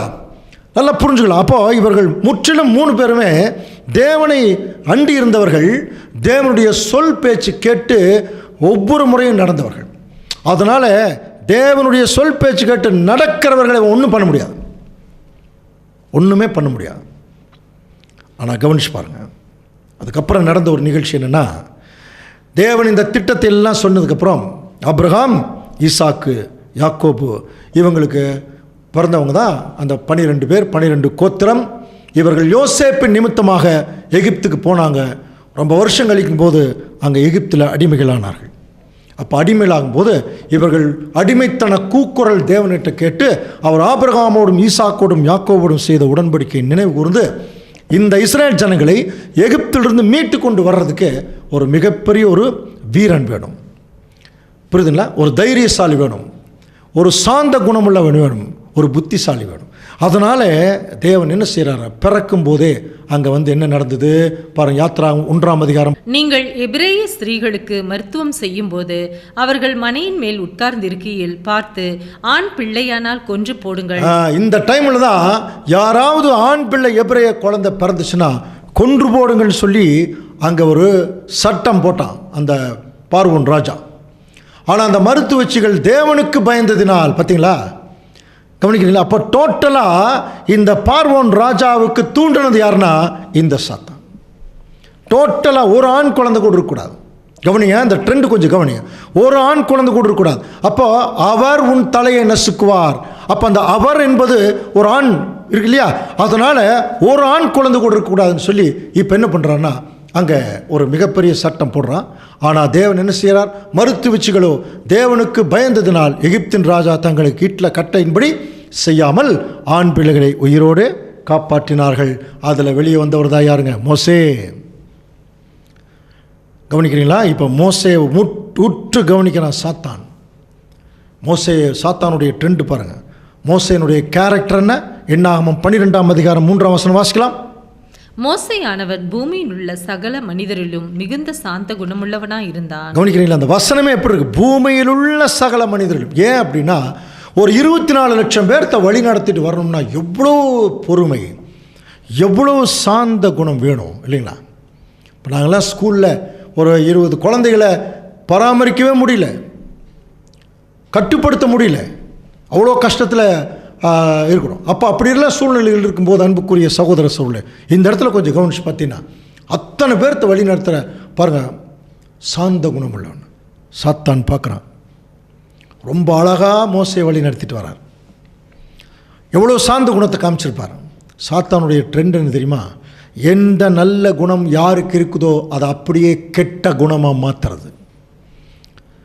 இவன் ஏன் அந்த மாதிரி மோசே மேலே கண்ணு வச்சான் அப்படின்னா, அங்கே இருக்கிற எல்லா ஜனங்களிலும் மோசே பராக்கிரமம் செய்கிறார் பார்வோன்கிட்ட. கவனிக்கிறீங்களா? அந்த 10 வாதைகள்லாம் படிச்சிருக்கோம் இல்லையா, அந்த பராக்கிரமம் செய்கிறார். அப்படிப்பட்ட பராக்கிரமம் பார்வோன். அப்போது அந்த பார்வோனுடைய அந்த மந்திரவாதிகள் செஞ்சாங்க, அவங்களும் செஞ்சாங்கன்னு படிக்கிறோம்.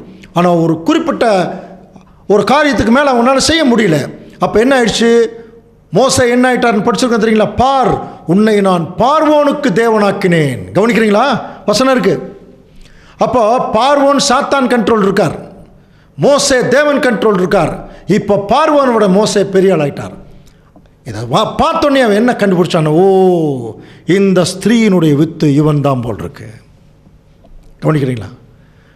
சரியான நேரம் பார்த்து மோசேக்கு ஒரு மேட்டிமையான சிந்தையை கொடுத்தான். கவனிக்கிறீங்களா?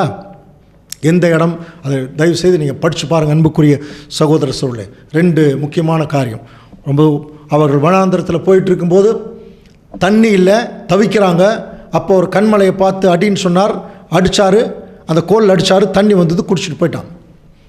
2வது முறை மறுபடியும் அதே மாதிரி வரும்போது கண்மலையை பார்த்து பேசுன்னு சொன்னார், இவர் பதறி அடிச்சிட்டார். அதுதான் தப்பா அப்படின்னா இல்லை, சரி, ஏன்னா அவ்வளோ டென்ஷன் இருந்திருப்பார். ஆனால் கண்மலையை பார்த்து பேசு அப்படின்னு சொல்லும்போது இவர் கண்மலையை பார்த்து பேசாமல் ஜனங்களை பார்த்து ஒரு மேட்டிமையான வார்த்தையை விட்டுட்டார். ஏன் இப்படி பயங்கரமாக கத்தரிங்க, நான் அடித்தா தண்ணி வரும் தெரியுமா, அந்த மாதிரி ஒரு பெருமைக்குரிய வார்த்தை. ஏன்னா ஏற்கனவே அடித்தா தண்ணி வந்திருக்கு இல்லையா, இப்போ அவருக்கு என்ன வந்துருச்சு உள்ள, அந்த ஒரு பெருமையிலே அடித்தார். இவன் எவ்வளோ பெரிய ஒரு ஞானி தெரியுங்களா, தேவன் பெருமை உள்ளவர்களுக்கு எதிர்த்து நிற்கிறார். வசனம் நமக்கு தெரியும். மனமேட்டிமை உள்ளவன் கர்த்தருக்கு அருவருப்பானவன், கையோட கைகோர்த்தாலும் அவன் தண்டனைக்கு தப்பான். 40 வருஷம் கையோட கைகோர்த்துட்டு போனார் மோசே. அந்த மேட்டிமையை கொண்டு வந்து தேவனே தன்னுடைய அந்த தண்டனையை கொடுக்கறதுக்கு இவன் என்ன பண்ணிட்டான், தூண்டிட்டான். பாருங்க எவ்வளோ பெரிய புத்திசாலி. நம்மெல்லாம் ஒன்றுமே இல்லைங்க. அவன் பாக்கெட்டில் உட்காந்துட்டு நாங்கள் சாத்தானை ஜெயித்து விடுவோம்னு இன்றைக்கி எல்லா கிறிஸ்தவர்களும் போதகர்களும் பாடிட்டு இருக்கிறாங்க. எல்லாம் அவன் கண்ட்ரோல் இருக்கிறாங்க. கவனிக்கிறீங்களா? அவனை விட்டு வெளியே வரணும்னா அவனுடைய தந்திரங்கள் என்ன, அவன் தேவனுடைய திட்டத்துக்குள்ளே எப்படி இருக்கான். இப்போ நம்ம பார்த்துட்டு இருக்கணும், இந்த சப்ஜெக்ட் தெரியணும். தயவுசெய்து இதனாலேயாவது இதை கேட்கிறவர்கள் நிறைய பேருக்கு நீங்கள் இந்த சப்ஜெக்டையாவது ஃபார்வர்ட் பண்ணி விட்டு கேட்க சொல்லுங்கள். ஏன்னா இனிமேலெல்லாம் கேட்குறதுக்கான டைம் இருக்காது. சாத்தான் பாருங்கள் எவ்வளோ பெரிய தலைவன் மோசே, ரொம்ப அழகாக கீழே தள்ளிட்டான். ஏன் தெரியுமா?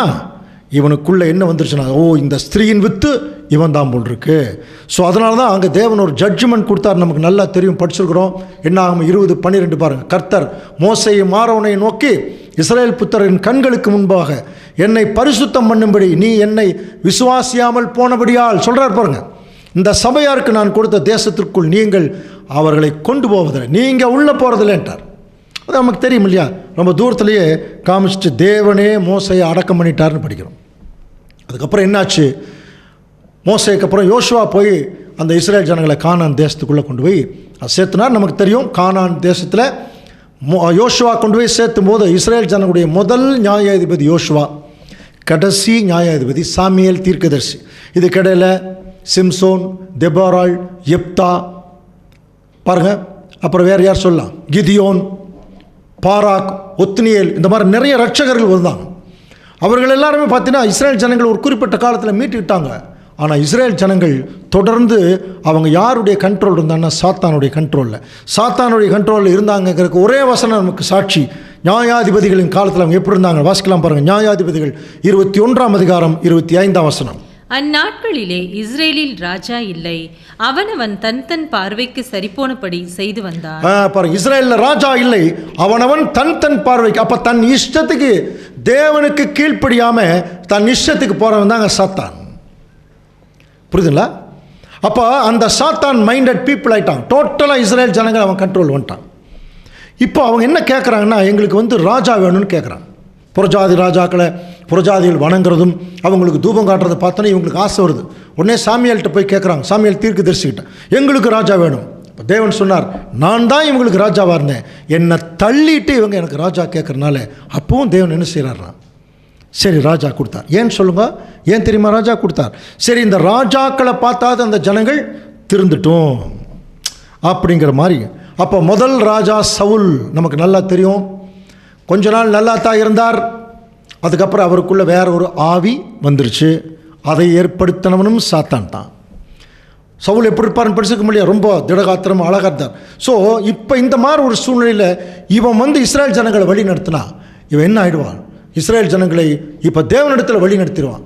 அப்போது ஒருவேளை இவன் தான் அந்த ஒரு ஸ்திரீயின் வித்துவா இருக்குன்னு சொல்லி இப்போ என்ன பண்ணுறாருன்னா ரொம்ப ஈஸியாக சவுலை கீழே விழ தள்ளிட்டான். அதுக்கப்புறம் பார்த்தீங்கன்னா தாவீது சிங்கம் மாதிரி எந்திரிச்சு வந்தார். ஒரே கல்லில் கோலியாத்தை அடித்தார். தன்னுடைய ஆடுகளுக்காக சிங்கத்துக்கிட்ட சண்டை போட்டார்னு படிச்சிருக்கோம். இப்படிப்பட்ட தைரியசாலியை வனாந்தரத்தில் இருக்கிற போது நல்லா அவர் ஜெயிச்சுட்டே வந்தாருங்க. தேவனுடைய ஒரு கிருபையை பார்த்துட்டே வந்தார். என்னைக்கு அரண்மனைக்கு போய் செட்டில் ஆனாரோ அன்னைக்கே சோம்பேறியாகி தூங்க ஆரம்பிச்சிட்டார். பாருங்கள், பகலில் தூங்கி எந்திரிக்கிறார். நம்ம படித்தோம் இல்லையா? சாத்தான் என்ன பண்ணுறான்? சரியாக தூங்கி எந்திரிக்கும் போது பத்சேபாலை இப்போ அவருடைய கண்ணில் காமிச்சிட்டான். அந்த இச்சையை தூண்டிட்டான். பாருங்கள், அவ்வளோ பெரிய வீரன் தாவீது, வைராக்கியம் உள்ளவர், பொத்துன்னு கீழே விழுந்தாரான். கவனிக்கிறீங்களா? சாத்தான் காரணம் என்ன? நீ எவ்வளோ பெரிய வீரனாக இருந்தாலும் உன்னுடைய வீக்னஸில் அடித்து கீழே தள்ளுவேன். நீ ஸ்திரீயினுடைய வித்தாக இருந்தால் நீ கீழே தான் விழுகணும். அடுத்தது சாலமோன் வந்தார். நமக்கு நல்லா தெரியும், சாலமோன் ஞானி இல்லையா? இவர் பத்சேபாளுங்கிற ஒரு பெண்மணியினால் விழுந்தார். சாலமோன் 1000 பெண்மணிகளால் விழுந்துட்டார். 700 நாட்டு ராணிகளை கல்யாணம் பண்ணார். 300 மறுமனையாட்டிகள். அவங்க கடைசியில் அவங்க பேச்சு கேட்டு விக்கிரக தோப்பையெல்லாம் கட்டி வச்சிட்டார். பாருங்கள், இந்த ராஜாக்கள் எல்லாருமே என்ன ஆயிட்டாங்கன்னா, சாத்தான் ஒவ்வொரு ராஜாக்களையும் அவன் கீழே விழ தள்ளிகிட்டே இருந்தான். காரணம் என்ன? இவங்க ஸ்திரீயின் வித்தா இருக்குமோ, இவங்க ஸ்திரீயின் வித்தா இருக்குமோ. இதில் என்ன விசேஷம்னா, ஒவ்வொருத்தரையும் அவன் கொண்டுட்டு கீழே தள்ளும்போது கன்வின்ஸ் ஆகிருக்கணும். ஆனால் அவன் கன்வின்ஸ் ஆகலை. ஏன்னா தேவனுடைய திட்டம் நிறைவேறணும். ஒரு ஸ்திரீயினுடைய வித்து என்னை கொல்லும். இப்போ நான் யார் ஸ்திரீயினுடைய வித்துன்னு கண்டுபிடிச்சா கொன்னுட்டா நான் மறுபடியும் உயிரோடு இருக்கேன். அப்போ தாவீது இல்லை. அடுத்தது சாலமோன் வந்தார். சாலமோனை கீழே தள்ளியாச்சு. அப்போ சாலமோன் கீழே தள்ளியாச்சு இல்லை, அப்போ நான் செத்துருக்கணும் இல்லையா? அப்போ பாருங்க, சாலமோன் கீழே தள்ளியாச்சு, நான் உயிரோடு இருக்கேன். அப்போ சாலமோன் ஸ்திரீயின் வித்து இல்லை. கவனிக்கிறீங்களா? இப்படியே டோட்டல் இஸ்ரேல் ஜனங்களையும் என்ன பண்ணிட்டான்னா, இப்போ தனித்தனியாக ஒவ்வொருத்தரையாக கொல்ல வேண்டாம். இப்போ டோட்டல், ஏன்னா ஆபிரகாமின் சந்ததின்னு தேவன் சொல்லிட்டார். டோட்டல் சந்ததியை தன்னுடைய கட்டுப்பாட்டுக்குள்ளே அவன் கொண்டு வந்துட்டான். பழைய ஏற்பாட்டினுடைய கடைசி பகுதியில் இதைத்தான் முதல் வருகையில் ஆண்டவர் இயேசு கிறிஸ்து வந்தபோது என்ன சொன்னார்? யோவான் 8:44 வாசிக்கலாம் பாருங்கள். நீங்கள் உங்கள் பிதாவாகிய பிசாசானவனால் உண்டானவர்கள், உங்கள் பிதாவினுடைய இச்சைகளின்படி செய்ய மனதாய் இருக்கிறீர்கள். பார்த்தீங்களா, ரொம்ப கிளியராக சொல்கிறார். உங்கள் பிதா அப்படின்னா உங்களுக்கு அப்பாவே யார் தான்னா? பிசாசு, சாத்தான் தான். அவனுடைய விருப்பத்துக்கு தான் நீங்கள் செய்யறதுக்கு ரெடியாக இருக்கிறீங்க. கவனிக்கிறீங்களா? இப்போது இந்த ராஜாக்கள் எல்லாம் தேவனுடைய விருப்பத்துக்கு தான் இருந்தாங்க. சரியான நேரம் பார்த்து அவனுடைய விருப்பத்துக்கு அவன் திருப்பிட்டான். அந்த மாதிரி டோட்டல் இஸ்ரேல் ஜனங்களுக்கும் எகிப்திலேயே அவன் என்ன பண்ணிட்டான் தெரியுங்களா? அதான் அவனுடைய புத்திசாலி. தேவன் மோசேயின் மூலமாக இவங்களை வெளியே கொண்டு வருவார் அப்படிங்கிற ஒரு சூழ்நிலைக்கு வரும் பொழுது அதுக்கு முன்னாடியே எகிப்தில் இவங்களுக்கு ஒரு விதைச்சானா, விக்கிரக ஆராதனை. அந்த விதைச்சிட்டான். அதனால தான் வனாந்தரத்தில் தேவன் அப்படி வழிநடத்தி கூட திடீர்னு கண்ணுக்குட்டி வச்சு வணங்க ஆரம்பிச்சிட்டாங்க இல்லையா? இவர்கள் ஏற்கனவே எகிப்தில் வச்சு வணங்கின கடவுள் அவங்களாம், இந்த கண்ணுக்குட்டியெல்லாம் பாருங்கள். அந்த விதைச்சிட்டான் இல்லையா? இப்போ டோட்டல் இஸ்ரேல் ஜனங்கள் இப்போ என்ன ஆயிட்டான்னா, இப்போ சாத்தானுடைய கட்டுப்பாட்டுக்குள்ளே வந்துட்டான். அதனால தான் இப்போ அவனுக்கு ரொம்ப கன்வின்ஸ் ஆகிருப்பான். ஏன்னா இவங்க எல்லோரும் உலக ஜனங்கள் எல்லாம் தன்னுடைய கட்டுப்பாட்டுக்கு கொடுக்குறாங்க. இஸ்ரேல் ஜனங்களை மட்டும் தனியாக தெரிந்தெடுத்து தீர்க்கதரிசிகள் எல்லாத்துக்கும் அனுப்பினார். கடைசியில் தீர்க்கதரிசிகளை அவங்க ஜனங்கள் மூலமாகவே சாத்தான் அங்கே கொள்றதை நம்ம கவனிக்கலாம். இதுக்கு ஆண்டவர் இயேசு கிறிஸ்து கடைசியாக தான் சாவதற்கு முன்னாடி சொல்கிறார். மத்தேயு 23:37 எருசலேமே, எருசலேமே, தீர்க்கதரிசிகளை கொலை செய்து உன்னிடத்தில் அனுப்பப்பட்டவர்களை கல்லெறிகிறவளே, கோழி தன் குஞ்சுகளை தன் சிறகுகளின் கீழே கூட்டி சேர்த்து கொள்ளும் வண்ணமாக நான் எத்தனை தரமோ உன் பிள்ளைகளை கூட்டி சேர்த்து கொள்ள மனதாய் பாருங்க, உன்னிடத்தில் அனுப்பப்பட்டவர்களை கல்லெறிகிறவர்களே. அப்ப தேவனுடைய சார்பா இவர்களை நல்வழிப்படுத்துறதுக்கு அந்த தீர்க்கதரிசிகளை அனுப்பும்போது அந்த ஜனங்களை கொண்டே கல்லெறி வைக்கிறான். ஒவ்வொரு தீர்க்கதரிசியும் கொன்னுட்டானா. ஏன்னா அந்த தீர்க்கதரிசியிலிருந்து யாராவது ஒருத்தர் அந்த ஸ்திரீயின் வித்துவாக இருந்தால், கவனிக்கிறீங்களா? அப்போ என்ன ஆயிடுச்சுன்னா டோட்டல் இஸ்ரேல் ஜனம் கூட அவனுடைய கட்டுப்பாட்டுக்குள்ளே அங்கே வரும் பொழுது கடைசியாக மல்கியா தீர்க்கதரிசியை பற்றி நம்ம படிக்கிறோம். மல்கியா தீர்க்கதரிசி அந்த இஸ்ரேல் ஜனங்களுடைய அவர்களை வழிநடத்தின ஆசாரிகள் அவங்க வழி நடத்திட்டு இருந்தாங்க. கடைசியில் ஆசாரிகளையும் தன் பக்கத்தில் திருப்பி ஆசாரிகளையும் தப்பு பண்ண வச்சான். அந்த ஆசாரியர்களை திருத்துவதற்காகத்தான் மல்கியா தீர்க்கதரிசி வந்தார். கடைசியில் அந்த ஆசாரியர்களையும் சோரம் போனதுனால இப்போ டோட்டல் இஸ்ரேல் ஜனங்கள் அவ தான் தேவனுடைய சந்ததி. அவங்கள ஆர்கனைஸ் பண்ணுகிற ஆசாரியர்கள் இவங்க எல்லாருமே சாத்தானுடைய கட்டுப்பாட்டுக்குள்ளே வந்துட்டாங்க. ஒரு 400 வருஷங்கள் தேவனுடைய பிளான் இந்த பூமியில் நடக்குதா இல்லையா என்பது அறியாமல் மல்கியா தீர்க்கதரிசியினுடைய காலத்திலிருந்து மத்தேயு, கவனிக்கிறீங்களா, புதிய ஏற்பாட்டின் காலம் வரைக்கும் ஒரு 400 வருஷங்கள் அமைதியாக இருந்த அந்த உலகம். அப்போது எப்படி புரிஞ்சுக்கலாம்? சேட்டன் வாஸ் கன்வின்ஸ்டு அப்படின்னு புரிஞ்சுக்கலாம். அப்போ இனிமேல் தன்னை எதிர்க்கிறதுக்கு யாரும் வர்றதுக்கு வாய்ப்பு இல்லை. ஏன்னா மோசே மாறாள்களே விழுந்துட்டாங்க, தாவீது மாறாள்களே விழுந்துட்டாங்க, சாலமோன் மாற ஞானிகளே விழுந்துட்டாங்க, பெரிய பெரிய தீர்க்கதரிசிகளே விழுந்துட்டாங்க. ஸோ இவங்க எல்லாருமே விழுந்த உடனே சாத்தான் கொஞ்ச நாள் அப்படியே கன்வின்ஸ் ஆகிருக்கணும். நம்ம எதிர்க்கிற ஸ்திரீயினுடைய வித்து அந்த சந்ததி இஸ்ரேல் ஜனங்கள் நம்ம புரிஞ்சுக்கிட்டு டோட்டல் இஸ்ரேல் ஜனங்களையும் தன்னுடைய கட்டுப்பாட்டுக்குள்ளே அவன் கொண்டு வந்தனால அவன் கொஞ்ச நாள் கன்வின்ஸாக இருக்கும் பொழுது திடீரென்று ஒரு நாள் தான் ஏற்கனவே இருந்த பரலோகத்திலிருந்து தன்னோட மிக நெருக்கமாக இருந்த ஒரு தூதன் டைரக்டாக பரலோகத்திலிருந்து இறங்கி வர பார்க்குறான் சாத்தான். அந்த தூதனுக்கு பேர் என்ன தெரியுங்களா? Gabriel, the special messenger of God, தேவனுடைய பிரதான செய்தியை கொண்டு வர்ற ஒரு கேருப் வகையை சார்ந்த தேவதூதன் நேராக வந்து எங்கே என்ன இறங்கிட்டார்னா, எந்த இஸ்ரேல் ஜனங்களை தன்னுடைய கட்டுப்பாட்டுக்குள்ளே வைத்திருந்தானோ அந்த இஸ்ரேல் ஜனங்கள் அதில் ஒரு பெண்மணியுடைய வீட்டில் வந்து இறங்குறார் கேப்ரியேல். அந்த பெண்மணியுடைய பெயர் மரியம்மாள், மரியாள், ஸ்திரீகளில் ஆசீர்வதிக்கப்பட்டவள். கவனிக்கிறீங்களா? இப்போ இந்த அம்மா கிட்ட வந்து டைரக்டாக ஒரு விஷயத்தை சொல்கிறார். லூக்கா 1:31. இதோ நீ கர்ப்பவதியாகி ஒரு குமாரனை பெறுவாய், அவருக்கு இயேசு என்று பெயரிடுவாய். கவனிக்கிறீங்களா? டைரக்டா. இப்போ பாருங்க, இவ டோட்டலாக தேவனுடைய திட்டத்தை கவனிச்சுட்டு இருக்கிற சாத்தான் இதை கவனிக்காமல் இருந்திருப்பானா? அவனுக்கு என்ன ஒரு எக்ஸைட்மெண்ட்டாக இருக்கும் தெரியுங்களா? பரலோகத்திலிருந்து, அதாவது கேப்ரியேல் வர்றாருனா ஏதோ ஒரு ஸ்பெஷல் ஒரு விஷயமாக தான் இருக்கணும். உடனே இவனுடைய முழு ஃபோக்கஸிங் எங்கே தான் போயிருக்கும்னா, கேப்ரியேல் யார் வீட்டுக்கு போகிறான். அங்கே போனால் மரியம்மா வீட்டில் போய், இதோ நீ கர்ப்பவதியாகி ஒரு குமாரனை பெறுவாய், அவருக்கு இயேசுனா ரட்சகர்னு பேர். அடுத்த வசனம் பாருங்க, அவர் பெரியவராக இருப்பார், உன்னதமானவருடைய குமாரன் எனப்படுவார். இப்போ தான் இவன் வந்து ரொம்ப அலர்ட்டாகிறான். ஏன்னா இது வரைக்கும் இங்கே பிறந்தவங்க எல்லாமே மனுஷர்கள். கவனிக்கிறீங்களா? மனுஷனாக இருந்து பிறந்தவங்க, இவங்களை ஈஸியாக அவன் ஜமாளிச்சிட்டான். அப்போது இவனுடைய முழு கவனம், அவர் உன்னதமானுடைய குமாரன் எனப்படுவார், கர்த்தராகிய தேவன் அவருடைய பிதாவாகிய தாவீதின் சிங்காசனத்தை. அப்போ தாவீதின் சிங்காசனம் ஏற்கனவே கீழே விழுந்துருச்சு. இப்போ திரும்பவும் அந்த தாவீதின் சிங்காசனத்துக்குள்ளே தேவனுடைய மகன் ஒருத்தர் வந்து இங்கே உட்கார போகிறார். அவர் என்ன செய்ய போகிறார் தெரியுங்களா? அடுத்த வசனம் லூக்கா 1:33. அவர் யாக்கோபின் குடும்பத்தாரை என்றென்றைக்கும் அரசாளுவார், அவருடைய ராஜ்யத்திற்கு முடிவிராது. ரொம்ப கிளியரா ஒரு இன்ஃபர்மேஷன் வந்துருச்சு இப்போ சாத்தான். அவர் யாக்கோபின் குடும்பத்தாரை என்றென்றைக்கும் அரசாளுவார். கவனிக்கிறீங்களா? இந்த யாக்கோபின் குடும்பத்தாரை பற்றி தான் ஆண்டவர் இயேசு கிறிஸ்து முதல் வருகையில் என்ன சொன்னார்? நீங்கள் உங்கள் பிதாவாகிய பிசாசினால் உண்டானவர்கள். அப்போ டோட்டல் யாக்கோபின் குடும்பத்தாரும் யார் கண்ட்ரோல் இருக்காங்கன்னா, சாத்தான் கண்ட்ரோலில்.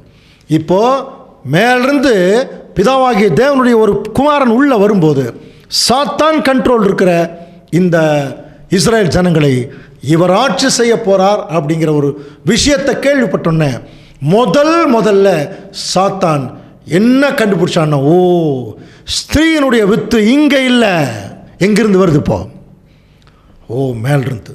அதனால தான் கலாத்தியர் 4:5 நம்ம ரெஃபரன்ஸ்க்காக, காலம் நிறைவேறின போது ஸ்திரீயினிடத்தில் பிறந்தவரும் நியாயப்பிரமாணத்திற்கு கீழானவருமாகிய தம்முடைய குமாரனை தேவன் அனுப்பினார். படிச்சுக்க இல்லையா? ஸோ இந்த விஷயம் பின்னாடி தான் நமக்கு வசனங்களாக இருக்குது. அதுக்கு முன்னாடியே இப்போ சாத்தான் என்ன கண்டுபிடிக்கிறான்னா, இந்த ஸ்திரீ மரியாள், இந்த ஸ்திரீ கிட்ட பிறக்கக்கூடிய வித்து தான் இந்த நம்ம கண்ட்ரோல் இருக்கிற யாக்கோபின் குடும்பத்தை அரசாளுவார் அப்படின்னு தெரிஞ்ச உடனே, கவனிக்கிறீங்களா, அவன் வந்து முதல் தீர்க்க தரிசனம் அவர் உன் தலையை நசுக்குவார்னு சொல்ல போது 100 மடங்கு அலர்ட்டாக இருப்பான். அதனால தான் தேவனுடைய திட்டத்துக்குள்ளே உள்ள நுழைஞ்சு எல்லாத்தையும் கீழே தள்ளிட்டு வந்தான். இப்போ அதுக்கப்புறம் அவனுக்கு என்ன கன்ஃபியூஸ் இருந்திருக்கும்னா, நான் இன்னும் சாகலையே, அப்போ இவர் ஸ்திரீயின் வித்து இல்லை, இவரை கீழே தள்ளியாச்சு, ஆனால் நான் இன்னும் சாகலையே, ஏன்னா அவர் உன் தலையை நசுக்குவார்னு சொல்லியிருக்கு, அப்போ நான் இன்னும் சாகலையே, அப்போ இவர் ஸ்திரீயின் வித்து இல்லை, இந்த கன்ஃபியூஷன்லேயே வந்தவன் இப்போ தெளிவாக என்ன கண்டுபிடிச்சிட்டானா, இந்த ஸ்திரீயினுடைய வித்து யார் தான்? மேலிருந்து மரியம்மா வயிற்றில் பிறக்க போகிறவர் தான். இப்போ ஆக்சுவலாக தீர்க்க தரிசனமே இருக்குது. ஆண்டவர் இயேசு கிறிஸ்து எங்கே பிறப்பார்? நம்ம மீகா தீர்க்க தரிசன புஸ்தகம் 5:2 படிக்கிறோம் இல்லையா? எப்ராத்தா எனப்பட்ட பெத்லெகேமே, நீ யூதாயாவில் உள்ள ஆயிரங்களுக்குள்ளே சிறிதாக இருந்தாலும் இஸ்ரவேலை ஆளப்போகிறவர் உன்னிடத்திலிருந்து புறப்பட்டு என்னிடத்தில் வருவார். உன்னிடம்ங்கிறது அந்த சாதாரண பெத்லெகேம் ஊர், என்னிடம்ங்கிறது மகா உன்னதமான பரலோகம். சாதாரணமாக பிறந்து மிகப்பெரிய இடத்துக்கு அவர் வரப்போகிறார். அவருடைய புறப்படுதல் அனாதி பூர்வ நாட்கள் அப்படின்னு ஆல்ரெடி பிளான்டு. அப்போ தேவனுடைய பிளான் வந்து எப்போதும் பர்ஃபெக்டாக போயிட்டுருக்கு. சாத்தான் உள்ளே பூந்துட்டு வெளியே போகிறான். அவனுக்கு ஒரு தோல்வி வந்துகிட்டே இருக்கு. ஆனால் இந்த டைம் பார்த்தீங்கன்னா ஆண்டவர் இயேசு கிறிஸ்து தான் இந்த ஸ்திரீயினுடைய வித்துன்னு அவன் கண்டுபிடிச்சிட்டான். கவனிங்க. அப்போ இயேசு கிறிஸ்து பிறக்கிறத அவன் விரும்புவானா? விரும்புவானா? விரும்பவே மாட்டான். தயவு செய்து ஒரு விஷயத்தை நல்லா கவனிக்கலாம் அன்புக்குரிய சகோதர சகோதரர்களே. கவனிங்க, ஒரு மகா பெரிய வஞ்சனைக்குள்ள ஒட்டுமொத்த கிறிஸ்தவ மண்டலம் இன்னைக்கு போயிருக்கு. ஒரு மகா பெரிய வஞ்சனைக்குள்ள. அது என்னங்கிறது இப்போ பார்க்கலாம். என்ன நடந்தது தெரியுங்களா? நம்முடைய ஆண்டவர் இயேசு கிறிஸ்து இந்த பூமியில் பிறந்தபோது கிழக்கிலிருந்து சாஸ்திரிகள் வந்தாங்கன்னு படிக்கிறோம் இல்லையா? அவங்க எதை பார்த்துட்டு வந்தாங்கன்னு படிக்கிறோம்? ஒரு நட்சத்திரத்தை பார்த்துட்டு வந்தாங்க. இப்போ கிறிஸ்மஸ் காலங்களில் நிறைய கிறிஸ்தவர்கள் வீட்டில் நட்சத்திரம் கட்டுவாங்க. கவனிங்க, நட்சத்திரம் கட்டுவாங்க. ஏன் நட்சத்திரம் கட்டுறீங்கன்னு கேட்டால் அவங்க என்ன சொல்கிறாங்க, நாங்கள் கிறிஸ்தவர்கள்னு காட்டுறதுக்குன்னு ஒரு வகுப்பார். கிறிஸ்தவர்கள் நட்சத்திரம் கட்டி காட்டக்கூடாது, நம்முடைய கேரக்டரில் காட்டணும், கிறிஸ்துவுடைய கேரக்டரில் காட்டணும் ஒரு பக்கம். இன்னொரு பக்கம் நாங்கள் கிறிஸ்டியன்ஸ் இங்கே இருக்கிறோம் அப்படிங்கிறத காட்டுறதுக்கு. இன்னொரு சாரார் இயேசு கிறிஸ்துடைய பிறப்பை அறிவிக்கிறதுக்கு நட்சத்திரம் வந்தது, அந்த நட்சத்திரத்தை நாங்கள் அடையாளமாக செய்கிறோம் அப்படின்னு நல்லா சொல்கிறாங்க. ஆனால் ஒரு விஷயம் நல்லா கவனிங்க, இப்போ ஆண்டவர் இயேசு கிறிஸ்து பிறந்தபோது இந்த நட்சத்திரம் வந்ததா? இப்போ எதன் நிமித்தமாக நட்சத்திரம் கட்டுறாங்க? இயேசு கிறிஸ்து இருந்த இடத்துக்கு அந்த நட்சத்திரம் வழி நடத்தியது அப்படிங்கிறனால தானே. நீங்கள் உள்ள நல்லா உற்று கவனிச்சு பார்த்தீங்கன்னா இந்த நட்சத்திரம் இந்த கிழக்கிலிருந்து வந்த சாஸ்திரிகள் இருக்கு இல்லையா, ஒரு குறிப்பிட்ட காலம் வரைக்கும் அப்படியே வழி நடத்திட்டு வந்துட்டு திடீர்னு மறைஞ்சிருச்சு. எங்கே தெரியுங்களா? யூதேயாவினுடைய எல்லையில் அந்த நட்சத்திரம் காணப்படவில்லை. உடனே இவங்களுக்கு தீர்க்க தரிசனம் என்ன இருக்குது பார்த்துருக்காங்க ஏற்கனவே, ராஜா பிறப்பார்.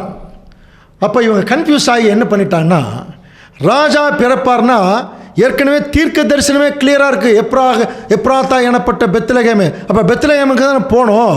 ஆனால் இவங்க எப்படி கன்ஃபியூஸ் ஆகிட்டாங்கன்னா, ராஜா பிறப்பார்னா இப்போ எங்கே தான் பிறந்திருக்கணும்? அரண்மனையில் தான். அப்போ நம்ம நேரம் எங்கே போயிடலாம்? அரண்மனைக்கு போய் என்ன சொன்னாங்க தெரியுங்களா? உங்களுக்கு விரோதமாக ஒரு ராஜா பிறந்திருக்கிறார் எங்கேன்னு கேட்டான்.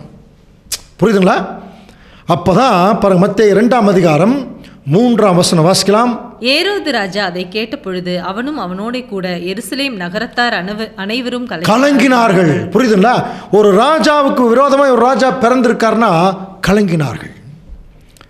கவனிக்கிறீங்களா? கலங்கிட்டு இப்போ அவருக்கு வந்திருக்கு, பயம் வந்திருக்கு. அப்போ நமக்கு விரோதமாக ஒரு ராஜா வந்திருக்கானா, எங்கே, எப்போ என்று சொல்லி பாருங்கள். அடுத்த வசனம் பாருங்கள் என்ன நடந்திருக்குன்னா, நட்சத்திரம் காலப்பட்ட காலத்தை குறித்து அவன் விசாரிக்கிறான். அவங்க சொல்கிறாங்க, ஆக்சுவலாக பார்த்தீங்கன்னா இந்த இவங்க எங்கே, அதாவது ஆக்சுவலாக பிறந்தொன்னே வரல. கவனிங்க, பிறப்பதற்கு முன்பாகவே இந்த நட்சத்திரம் இவர்களை வழி நடத்திட்டு வந்திருக்கு. அதனால தான் அவன் நட்சத்திரம் காலப்பட்ட காலத்தை குறித்து கேட்கும்போது, புரியுதுங்களா, அவங்க 2 வருஷமாக வந்துட்டு இருக்கிறாங்கன்னு அவனுக்கு தகவல் கிடைக்கிது. அதனால தான் அவன் என்ன பண்ணான் தெரியுங்களா? அப்பொழுது ஏரோது தான் சாஸ்திரிகளால் வஞ்சிக்கப்பட்டதைக் கண்டு மிகுந்த கோபமடைந்து ஆட்களை அனுப்பி தான் சாஸ்திரியிடத்தில் திட்டமாய் விசாரித்த காலத்தின்படியே பெத்லகேமிலும் அதன் சகல எல்லைகளிலும் இருந்த 2 வயதுக்குட்பட்ட எல்லா ஆண் பிள்ளைகளையும் கொல்றான். கவனிக்கிறீங்களா? ஆண்டவர் இயேசு கிறிஸ்து பிறந்தபோது உன்னதத்தில் இருக்கிற தேவனுக்கு மகிமையும் பூமியிலே சமாதானமும் உண்டாவதாகன்னு ஒரு வசனம் படித்தோம். ஆனால் பாருங்கள், ஆண்டவர் இயேசு கிறிஸ்து அங்கே பிறந்தபோது அந்த இடமெங்கும் மரண ஓலம். 2 வயதுக்குட்பட்ட எல்லா ஆண் பிள்ளைகளையும் வெட்டினான். கவனிக்கிறீங்களா? இது யார் செஞ்ச வேலை தெரியுமா அன்புக்குரிய சகோதர சகோதரே? கவனிக்கிறீங்களா? ஆச்சரியம் என்னென்னா, இயேசு கிறிஸ்து பிறக்க போறார்னு பிறக்கிறதுக்கு முன்னாடியே சாத்தானுக்கு மட்டும்தான் தெரியும். அவன் ஏற்கனவே கேப்ரியலை பார்த்துட்டான். கவனிக்கிறீங்களா? அதனால தான் அவன் என்ன பண்ணுறான், இந்த சாஸ்திரிகளுக்கு மட்டுமே ஒரு நட்சத்திரத்தை அப்படியே காமிச்சிட்டு வரான். நட்சத்திரம் பாருங்க, இங்கேருந்து நார்மலாக பார்த்தீங்கன்னா ஒரு நட்சத்திரம் எங்காவது இருந்தால் அதை அப்படியே நம்மளை வழி நடத்துமா? அது எவ்வளோ கோடிக்கணக்கான மைல்கள் தூரத்தில் இருக்குது. ஆனால் இந்த நட்சத்திரம் இவங்க கண்ணுக்கு மட்டும்தான் அங்கே தெரிஞ்சிருக்கு. ஒரு வினோதமான நட்சத்திரம்.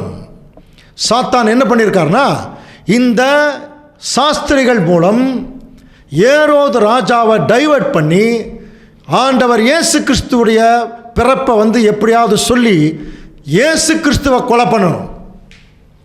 புரியுதுங்களா? அதுதான் அவனுடைய நோக்கம். அதனால் இவன் என்ன பண்ணுறான், அந்த ஆக்சுவலாக இந்த நட்சத்திரம் ஒரிஜினல் நட்சத்திரமாக இருந்ததுன்னா என்ன பண்ணியிருக்கணும் கொஞ்சம் கவனிங்க. இது என்றைக்கு சாஸ்திரி கிட்ட காணப்பட்டதோ அதிலிருந்து நேராக கொண்டு வந்து ஆண்டவர் இயேசு கிறிஸ்து பிறந்த இடத்துல கொண்டு வந்து விட்டுருக்கணும். இந்த நட்சத்திரம் என்ன ஆயிடுச்சு தெரியுங்களா? கொஞ்சம் தூரம் யூதாவினுடைய எல்லைக்கு வந்தோன்னே காணோம். உடனே இவங்க கன்ஃபியூஸ் ஆகி எங்கே போயிட்டாங்க? இப்போ அங்கே ஏரோதனுடைய அரண்மனைக்கு போயிட்டாங்க. இதுதான் சாத்தானுடைய டைவர்ஷன். கரெக்டாக ராஜாவுக்கு கோவப்படுத்தி அப்போ 2 வருஷத்துக்கு முன்னாடி இருந்தே அவங்க நடந்து வந்துட்டுருக்குறாங்க பாருங்க. அதனால தான் நட்சத்திரம் காணப்பட்ட காலத்தை குறித்து திட்டமாக விசாரித்து 2 வயசில் இருக்கிற குழந்தைகளாக விட்டுன்னு சொன்னான். இல்லை இன்னொரு விஷயம் பாருங்கள், நட்சத்திரம் என்றைக்குமே நம்முடைய சூரிய குடும்பத்தை பொறுத்த வரைக்கும் நகரவே நகராது. கவனிங்க, சூரியனை சுற்றி தான் எல்லா கிரகங்களும் நகர்ந்துட்டு இருக்குது ஒழிய நட்சத்திர கூட்டங்களை பற்றி நம்ம ஏற்கனவே தேவன் ஏன் தீமையை அனுமதித்தார் பார்க்குறோம். அது நம்முடைய அப்சர்வேஷன்லேருந்து ரொம்ப தூரத்தில் இருக்குது.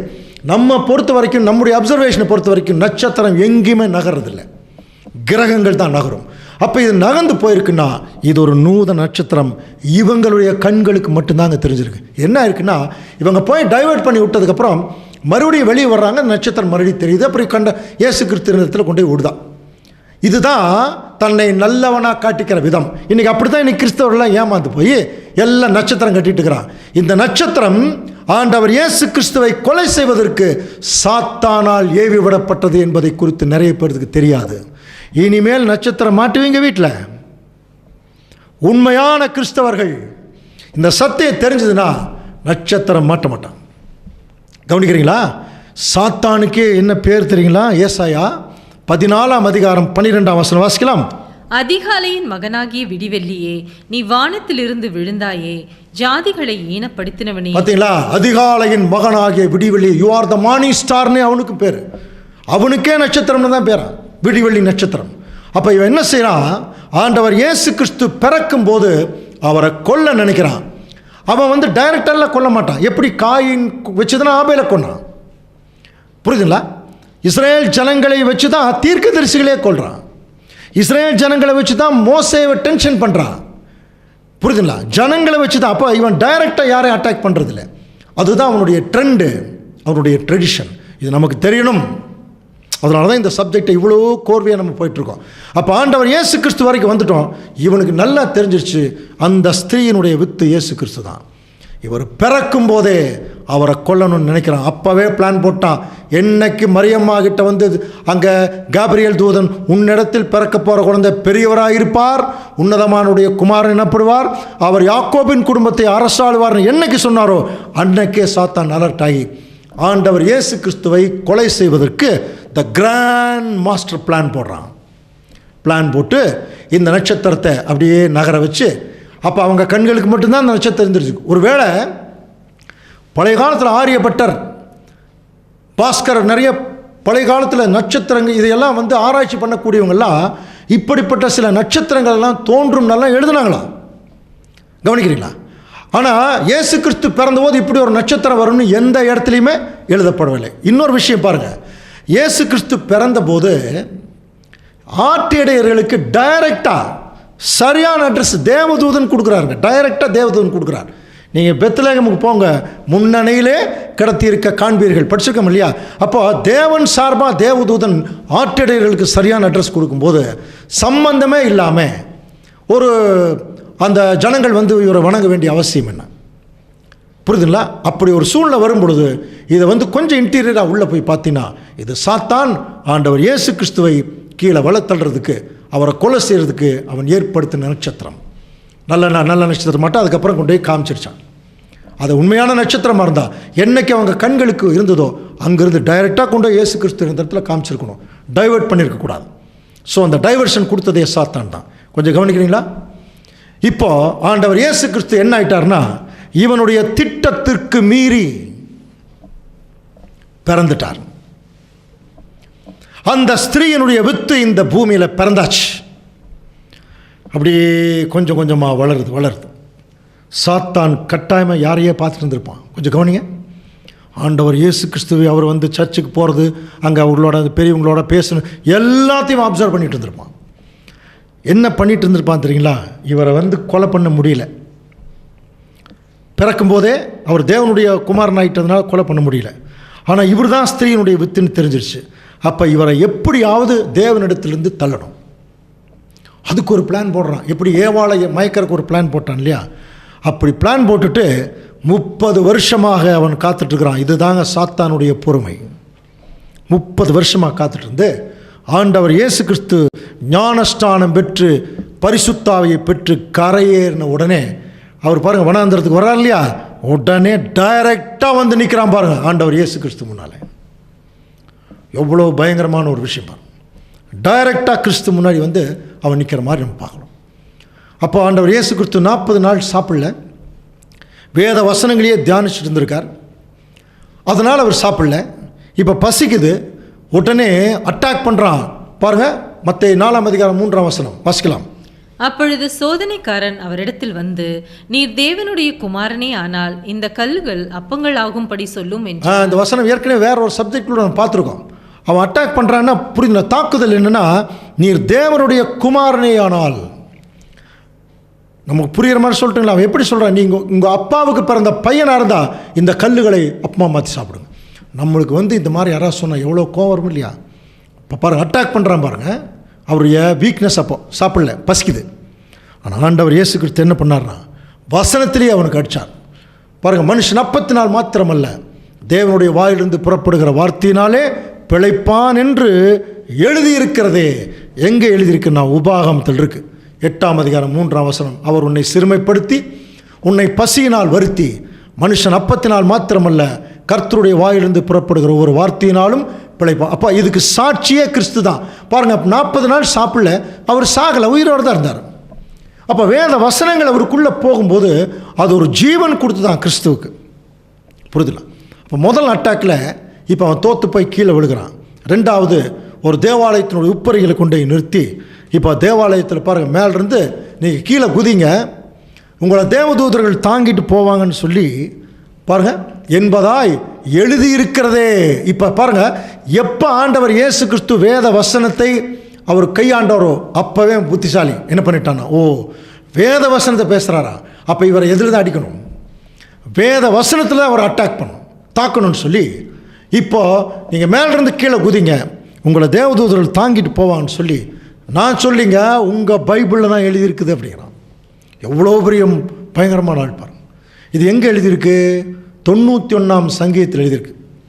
91ஆம் சங்கீதம் படித்தவங்களுக்கு தெரியும். 91ஆம் சங்கீதம் முதல் வசனம் ஞாபகம் இருந்தால் யாராவது சொல்லுங்கள் பார்க்கலாம். உன்னதமானவருடைய மறைவில் இருக்கிறவன் சர்வ வல்லவருடைய நிலையிலே தங்குவான். இது ஆக்சுவலாக இயேசு கிறிஸ்துவுக்கு பொருந்துகிற வசனம் அல்ல, இது நமக்கு பொருந்துகிற வசனம்.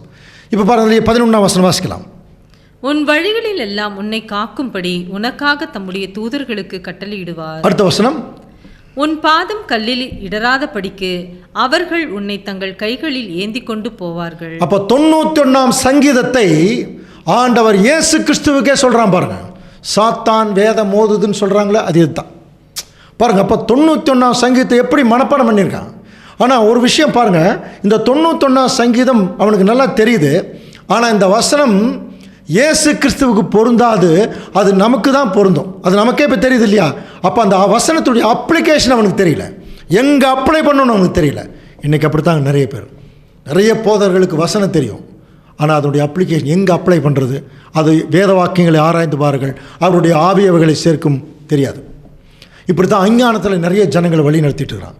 ஸோ இப்போ இந்த 2வது சோதனையிலையும் உன் தேவனாய கர்த்தரை பரீட்சை பாராத இருப்பாயாக என்று எழுதியிருக்கிறதே அப்படின்னா அதே உபாகமத்தில் தான் கவனிக்கிறீங்களா? 6ஆம் அதிகாரம் 13ஆம் வசனம் 16ஆம் வசனம் 2 வசனங்களை நீங்கள் கவனிச்சுப்பார். ஒன்று பரீட்சை பாராத என்று எழுதியிருக்கிறதே. அடுத்தது கொஞ்சம் கவனித்து பார்க்கும்போது ஒரு 3வது சோதனை, ஒரு பெரிய மலையின் மேலே நிறுத்தி சகல ராஜ்யங்களின் மகிமையை காண்பிச்சு, நீர் சாஷ்டாங்கமாக என் மேலே விழுந்து என்னை பணிந்து கொண்டால் இவைகள் எல்லாம் உமக்கு நான் தர்றேன். அப்போ இவனுக்கு யார் மேலே அதிகமான பொறாமை பாருங்கள்? கிறிஸ்து மேலே தான். இந்த ராஜ்யங்களெல்லாம் எனக்கு பெருசு இல்லை, என்னை வணங்கிட்டா போதும் அப்படின்னு புரியுதுங்களா? ஒன்றா நீ பெரிய ஆளாக இருக்கணும், இல்லை நான் பெரிய ஆளாக இருக்கணும். சில பேர் சொல்லுவாங்க நான் உயிரோடு இருக்கணும், இல்லை நீ உயிரோடு. அந்த மாதிரி இந்த உலகத்தில் யார் பெரிய, நான் பெரியவங்கள, நான் ராஜாவாக இருக்கணும், இல்லை நீங்கள் ராஜாவாக இருக்கணும். ஆண்டவர் என்ன சொன்னார் தெரியுங்களா? அதற்கு இயேசு, அப்பாலே போ சாத்தானே, உன் தேவனாகிய கர்த்தரை பணிந்து கொண்டு அவர் ஒருவருக்கே ஆராதனை செய்வாயாக என்று எழுதியிருக்கிறது. அவர் என்ன சொல்ல வர்றாரு தெரியுங்களா? இங்கே நம்ம 2 பேருமே பெரிய இல்லைப்பா, அப்பாலே போ, நம்ம 2 பேருக்கு பெரியவர் ஒருத்தர் இருக்கார், பிதாவாகிய தேவன். புரியுதுங்களா? இந்த 3 சோதனையிலையும் ஆண்டவர் இயேசு கிறிஸ்து வசனத்திலேயே தாங்க ஜெயிச்சார். ஓடிட்டான், சாத்தான் ஓடிவிட்டான். ஆனால் ஓடினவன் சும்மா இருப்பானா? இவனுக்கு தான் தெரிஞ்சிருச்சே இயேசு கிறிஸ்து தான் ஸ்திரீயினுடைய வித்து, இவர் எப்படியாவது என் தலையை நசுக்க போகிறார் அப்படிங்கிறது அவனுக்கு தெரிஞ்சிருச்சு. இப்போ இவர் எப்படி நசுக்கிறது?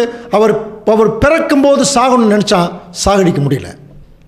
இப்போ நேரடியாக வந்து தேவனுக்கு கீழ்ப்படியாமல் போகிறக்கு ஏதாவது வழி இருக்கா பாருங்க. எப்படியெல்லாம் போராடுறான் பாருங்க. தந்திரன். ஆண்டவர் இயேசு கிறிஸ்துவை 3 முறை தாக்குனா கிறிஸ்து வசனத்திலே அடித்து துரத்திட்டார். இப்போ போய் தனியாக ஒரு ஆஃபீஸில் உட்காந்து ரொம்ப நேரம் யோசனை பண்ணிட்டு இருந்திருப்பான். என்ன தெரியுங்களா? இவர் எதுக்கெடுத்தாலும் வசனம் பேசுகிறாரு. அப்போ இந்த வசனத்தில் தான் இவர் வந்து குடியிருக்கார். அப்போ இவரை குறித்து இன்னும் அதிகமாக நம்ம தெரிஞ்சுக்கணும். எப்படி இவரை கீழே விளத்தலாம் அப்படின்னு சொல்லி 91ஆம் சங்கீதம் படித்தவன் அப்படியே ஏசாயா தீர்க்க தரிசன புஸ்தகத்தையும் படிக்க ஆரம்பித்தான். உங்களுக்கு புரியிருக்கா சொல்கிறேன். அப்படி படிக்க ஆரம்பிக்கும் போது அவனுக்கு ஒரு இன்ஃபர்மேஷன் கிடச்சதான் ஆண்டவர் இயேசு கிறிஸ்துவை பற்றி. என்னன்னு சொல்லி கவனிச்சு பார்த்தீங்கன்னா, ஏசாயா 53ஆம் அதிகாரம் நமக்கு தெரியும். ஆண்டவர் இயேசு கிறிஸ்துடைய மரணத்தை குறித்து சொல்லப்பட்ட வார்த்தைகள். அதில் 7ஆம் வசனம் பாருங்கள், வாசிக்கலாம். அவர் நெருக்கப்பட்டும் ஒடுக்கப்பட்டும் இருந்தார், ஆனாலும் தம்முடைய வாயை அவர் திறக்கவில்லை. அடிக்கப்படும்படி கொண்டு போகப்படுகிற ஒரு ஆட்டுக்குட்டியைப் போலவும், தன்னை மயிர் கத்திரிக்கிறவனுக்கு முன்பாக சத்தம் விடாதிருக்கிற ஆட்டை போலவும் அவர் தம்முடைய வாயை திறவாதிருந்தார். இப்போ இது ஏற்கனவே ஏசாயா தீர்க்கதரிசினால் எழுதப்பட்டது, நிர்ணயிக்கப்பட்டது.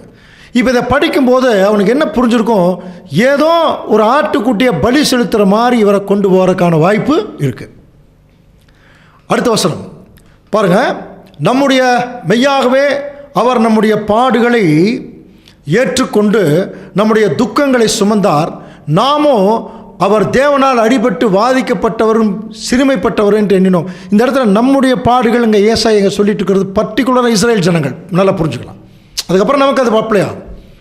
இந்த இஸ்ரேல் ஜனங்க தான் இப்போ யாருடைய கண்ட்ரோல் இருக்காங்க? சாத்தானுடைய கண்ட்ரோல் இருக்காங்க. இப்போ சாத்தானுடைய கண்ட்ரோல் இருக்கிற இஸ்ரேல் ஜனங்களுக்குள்ளே இயேசு கிறிஸ்து வந்து அவர் தன்னை அங்கே பலி செலுத்தும் போது அங்கே என்ன நடக்கும் அப்படின்னா பாருங்கள், அடுத்த வசனம். நம்முடைய மீறுதல்களின் நிமித்தம் அவர் காயப்பட்டு நம்முடைய அக்கிரமங்களின் நிமித்தம் அவர் நொறுக்கப்பட்டார், நமக்கு சமாதானத்தை உண்டு பண்ணும் ஆக்கினி அவர் மேல் வந்தது, அவருடைய தழும்புகளால் குணமாகிறோம். இவங்க குணமாகவே கூடாதுங்கிறதுக்காக தான் இஸ்ரேல் ஜனங்களை தன்னுடைய கட்டுப்பாட்டுக்குள்ளே வச்சுருந்தான் சாத்தான். இப்போ இயேசு கிறிஸ்து வந்து ஏதோ அடிக்கப்பட போகிறார் போல் இருக்கு. அடிபட்டுட்டா இந்த இஸ்ரேல் ஜனங்க திருந்திடுவாங்க. இது சாத்தானுக்கு விருப்பமாக இருக்குமா? வாய்ப்பே இல்லை, இல்லைங்களா? இவன் என்ன நினைக்கிறான் தெரியுங்களா? அப்போது இயேசு கிறிஸ்து அடிபட்டுட்டா செத்துட்டா இவங்க திருந்திடுவாங்க. டோட்டலாக தன்னுடைய பிளானை கொலாப்ஸ் ஆகிடும். அதனால் இவன் என்ன நினைக்கிறான் தெரியுங்களா? இயேசு கிறிஸ்து பிறக்கிற போது சாகணும்னு நினச்சவன் அவர் தன்னுடைய மரணத்தை குறித்து சொல்லும்போது பிளானை மாத்திரம் சாகக்கூடாதுன்னு நினைக்கிறான். தேவனுடைய திட்டம் அது ஒரே மாதிரி போயிட்டுருக்கும். சாத்தான் அப்படி இல்லைங்க, மாற்றி மாற்றி தன்னுடைய திட்டத்தை செயல்படுத்துவானா. ஆண்டவர் இந்த பூமியில் வந்து அதனுடைய நோக்கத்தை தன்னுடைய சீசர்கிட்ட ரொம்ப கிளியராக சொல்கிறார். மத்தேயு 16ஆம் அதிகாரம் 21ஆம் வசனம் பாருங்கள். அது முதல் இயேசு தாம் எருசலேமுக்கு போய் மூப்பராலும் பிரதான ஆசாரியராலும் வேதபாரகராலும் பல பாடுகள் பட்டு கொலையுண்டு, ரொம்ப கிளியராக சொல்கிறார் ஆண்டவர் தன்னுடைய பாடுகளை குறித்து. 3ஆம் நாளில் எழுந்திருக்க வேண்டும் என்று தம்முடைய சீசர்களுக்கு சொல்லத் தொடங்கினார். கிளியராக இருக்கு. வேதபாரகராலும் எல்லாம் நான் அடிக்கப்படுவேன், வாரினால் அடிச்சிருவாங்க. இன்னும் சில வசனங்கள் எல்லாம் இருக்குது. என்னை வாரில் அடிச்சிருவாங்க, துப்பிடுவாங்க, கொட்டிரு, எல்லாமே இருக்குது. தீர்க்க தரிசன புஸ்தகங்கள் இருக்குது. என் முகத்தில் துப்பிடுவாங்க, அடிக்கிறவனுக்கு என் முதுகையும் தாடையும் மழை பிடுங்கிறவனுக்கு என் தாடையும் ஒப்பு கொடுத்தேன், அவமானத்திற்கும் உமிழ்நீருக்கும் என்னை மறைக்கவில்லை. ஏசாயா எழுதியிருக்கார். எல்லாம் கிளியராக இருக்குது. ஆண்டவர் அதை தெரிஞ்சுக்கிட்டு தாங்க வர்றாரு. அப்போது அந்த மரணத்துக்குள்ளே போயிட்டா அந்த இஸ்ரேல் ஜனங்கள் திருந்திடுவாங்க. இவனுக்கு அது பிடிக்காது. என்ன பண்ணான் தெரியுங்களா? டைரெக்டாக இயேசு கிறிஸ்துவை அட்டாக் பண்ணி பார்த்தான். அதாவது ஒரு தாக்குதல் பண்ணி பார்த்தான். அவர் பிறக்கும்போது சாக வைக்க முடியல. டைரெக்டாக அட்டாக் பண்ணி பார்த்தா டைரெக்டாக ஒன்றுமே பண்ண முடியல. அடுத்தது என்ன பண்ணுறான்னா, அப்போ இயேசு கிறிஸ்து கூட யாராவது இவனுக்கு சாதகமாக இருக்கிறாங்களான்னு பார்த்துட்டு இருந்தான். அப்போது நம்ம பேதுரு இருக்கிறார் பாருங்கள், அவர் தான் அவசரப்பட்டு ஏதாவது ஒன்று சொல்லி ஆண்டவர்கிட்ட நல்லா சில நேரத்தில் அவர் திட்டு வாங்குவார் இல்லையா, அதாவது அவருடைய ட்ரெண்டு. இந்த பேதுருக்குள்ளே பூந்துட்டான் பாருங்க. பேதுரு என்ன பண்ணுறாரு தெரியுங்களா? அப்பொழுது பேதுரு அவரை தனியே அழைத்து கொண்டு போய், ஆண்டவர் எவ்வளோ பெரியவர், கொஞ்சம் கூட மரியாதை இல்லாமல் பாருங்க, அவரை தனியே அழைத்து கொண்டு போய், ஆண்டவரே இது உமக்கு நேரிடக்கூடாதே, இது உமக்கு சம்பவிப்பதில்லை என்று அவரை கடிந்து கொள்ள தொடங்கினானா. பாருங்க, யார் யாரை கடிந்து கொள்வது அப்படின்னா எந்த அளவுக்கு அந்த ஒரு கடிந்து கொள்ளதுடைய ஆவி, எரிச்சலின் ஆவி இப்போ யாருக்குள்ளே போயிடுச்சு. எப்படி காயினுக்குள்ள அந்த ஒரு உணர்வுகளை தூண்டினானோ அந்த மாதிரி பேதுருவுக்குள்ள அந்த உணர்வை தூண்டி நீங்கள் சாகக்கூடாதுங்கிறான். உடனே ஆண்டவர் பேதுருவை பார்த்து சொல்கிறார் பாருங்க, மத்தேயு 16:23. அவரோ திரும்பி பேதுருவை பார்த்து, எனக்கு பின்னாக போ சாத்தானே. புரிஞ்சுங்களா? அப்படின்னா இப்போ பேதுருவை திட்டல, யார் திட்டுறாரு? இப்போ சாத்தானை திட்டுறார். ஏன்னா பேதுருவுக்குள்ளே யார் பூந்துட்டது?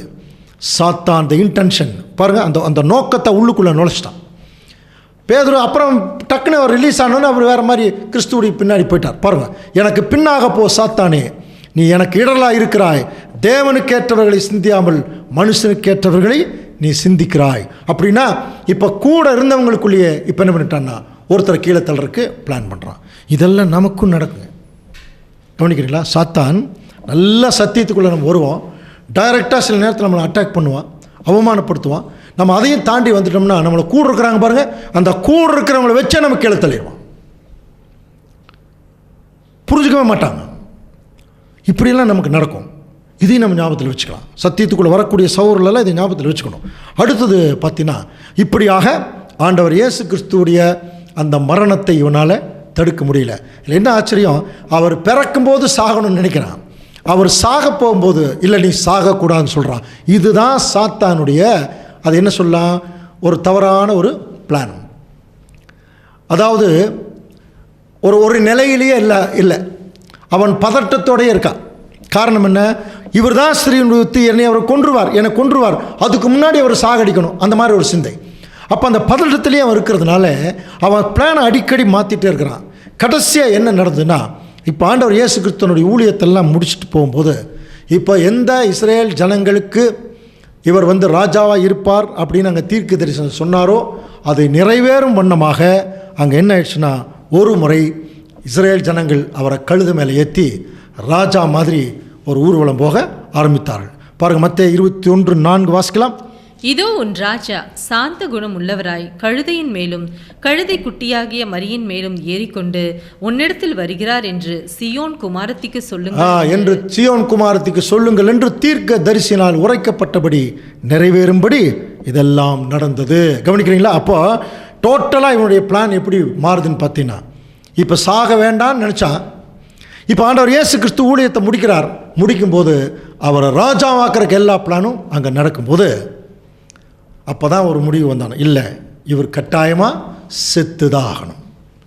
ஒரு பக்கம் தேவனுடைய திட்டம் ஆண்டவர் இயேசு கிறிஸ்து மரிக்கணுங்கிறது, இவன் அந்த திட்டத்துக்குள்ளே பூந்து செத்துத்தான் ஆகணும். ஏன்னா நான் சாகாமல் இருக்கணும்னா இவர் சாகணும் அப்படின்னு நினச்சி தான் கடைசி ஆயுதத்தை கையில் எடுத்தான். கடைசி ஆயுதம் பாருங்கள், ஆண்டவர் இயேசு கிறிஸ்து கூட அவருடைய க்ளோஸ் ஃப்ரெண்டு, இன்னும் சொல்லப்போனால் பிராண சிநேகிதன், அவருக்குள்ளே பூந்தானா.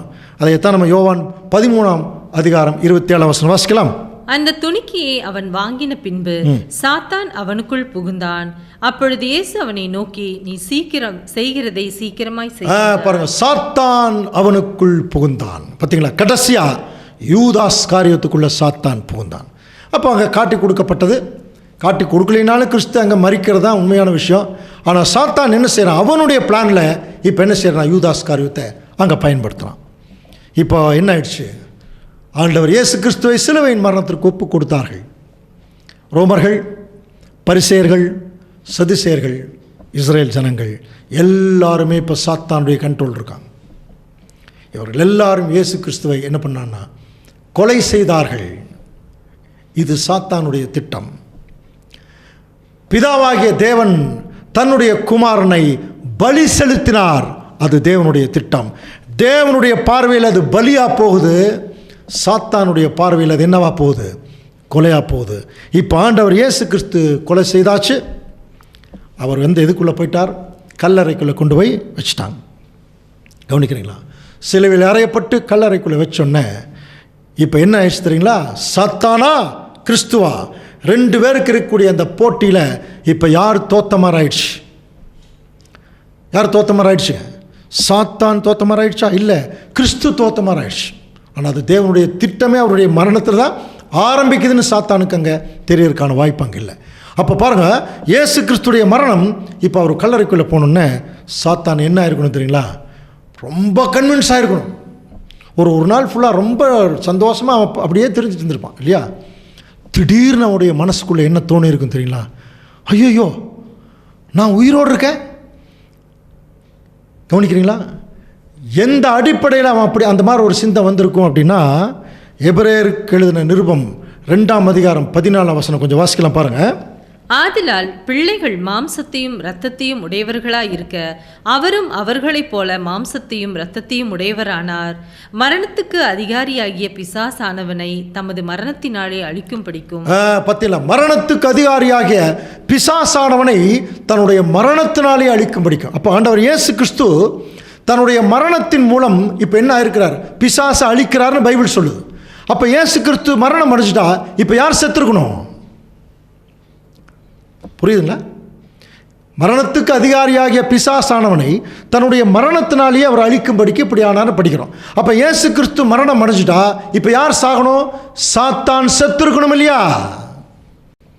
கவனிக்கிறீங்களா? இதுதான் இந்த சப்ஜெக்டுடைய கிளைமாக்ஸ். அப்போ சாத்தான் செத்துருக்கணும். ஏன்னா இயேசு கிறிஸ்து செத்துட்டா சாத்தான் செத்துருக்கணும். அதுதான் இந்த வசனம் சொல்லுது. ஆனால் கவனிங்க, இப்போ எல்லாருக்கும் ஒரு கேள்வி. இப்போ சொல்லுங்கள், சாத்தான் இப்போ உயிரோடு இருக்கானா இல்லையா? இருக்கானா இல்லையா? எவ்வளோ தைரியமாக சொல்கிறோம் பாருங்க.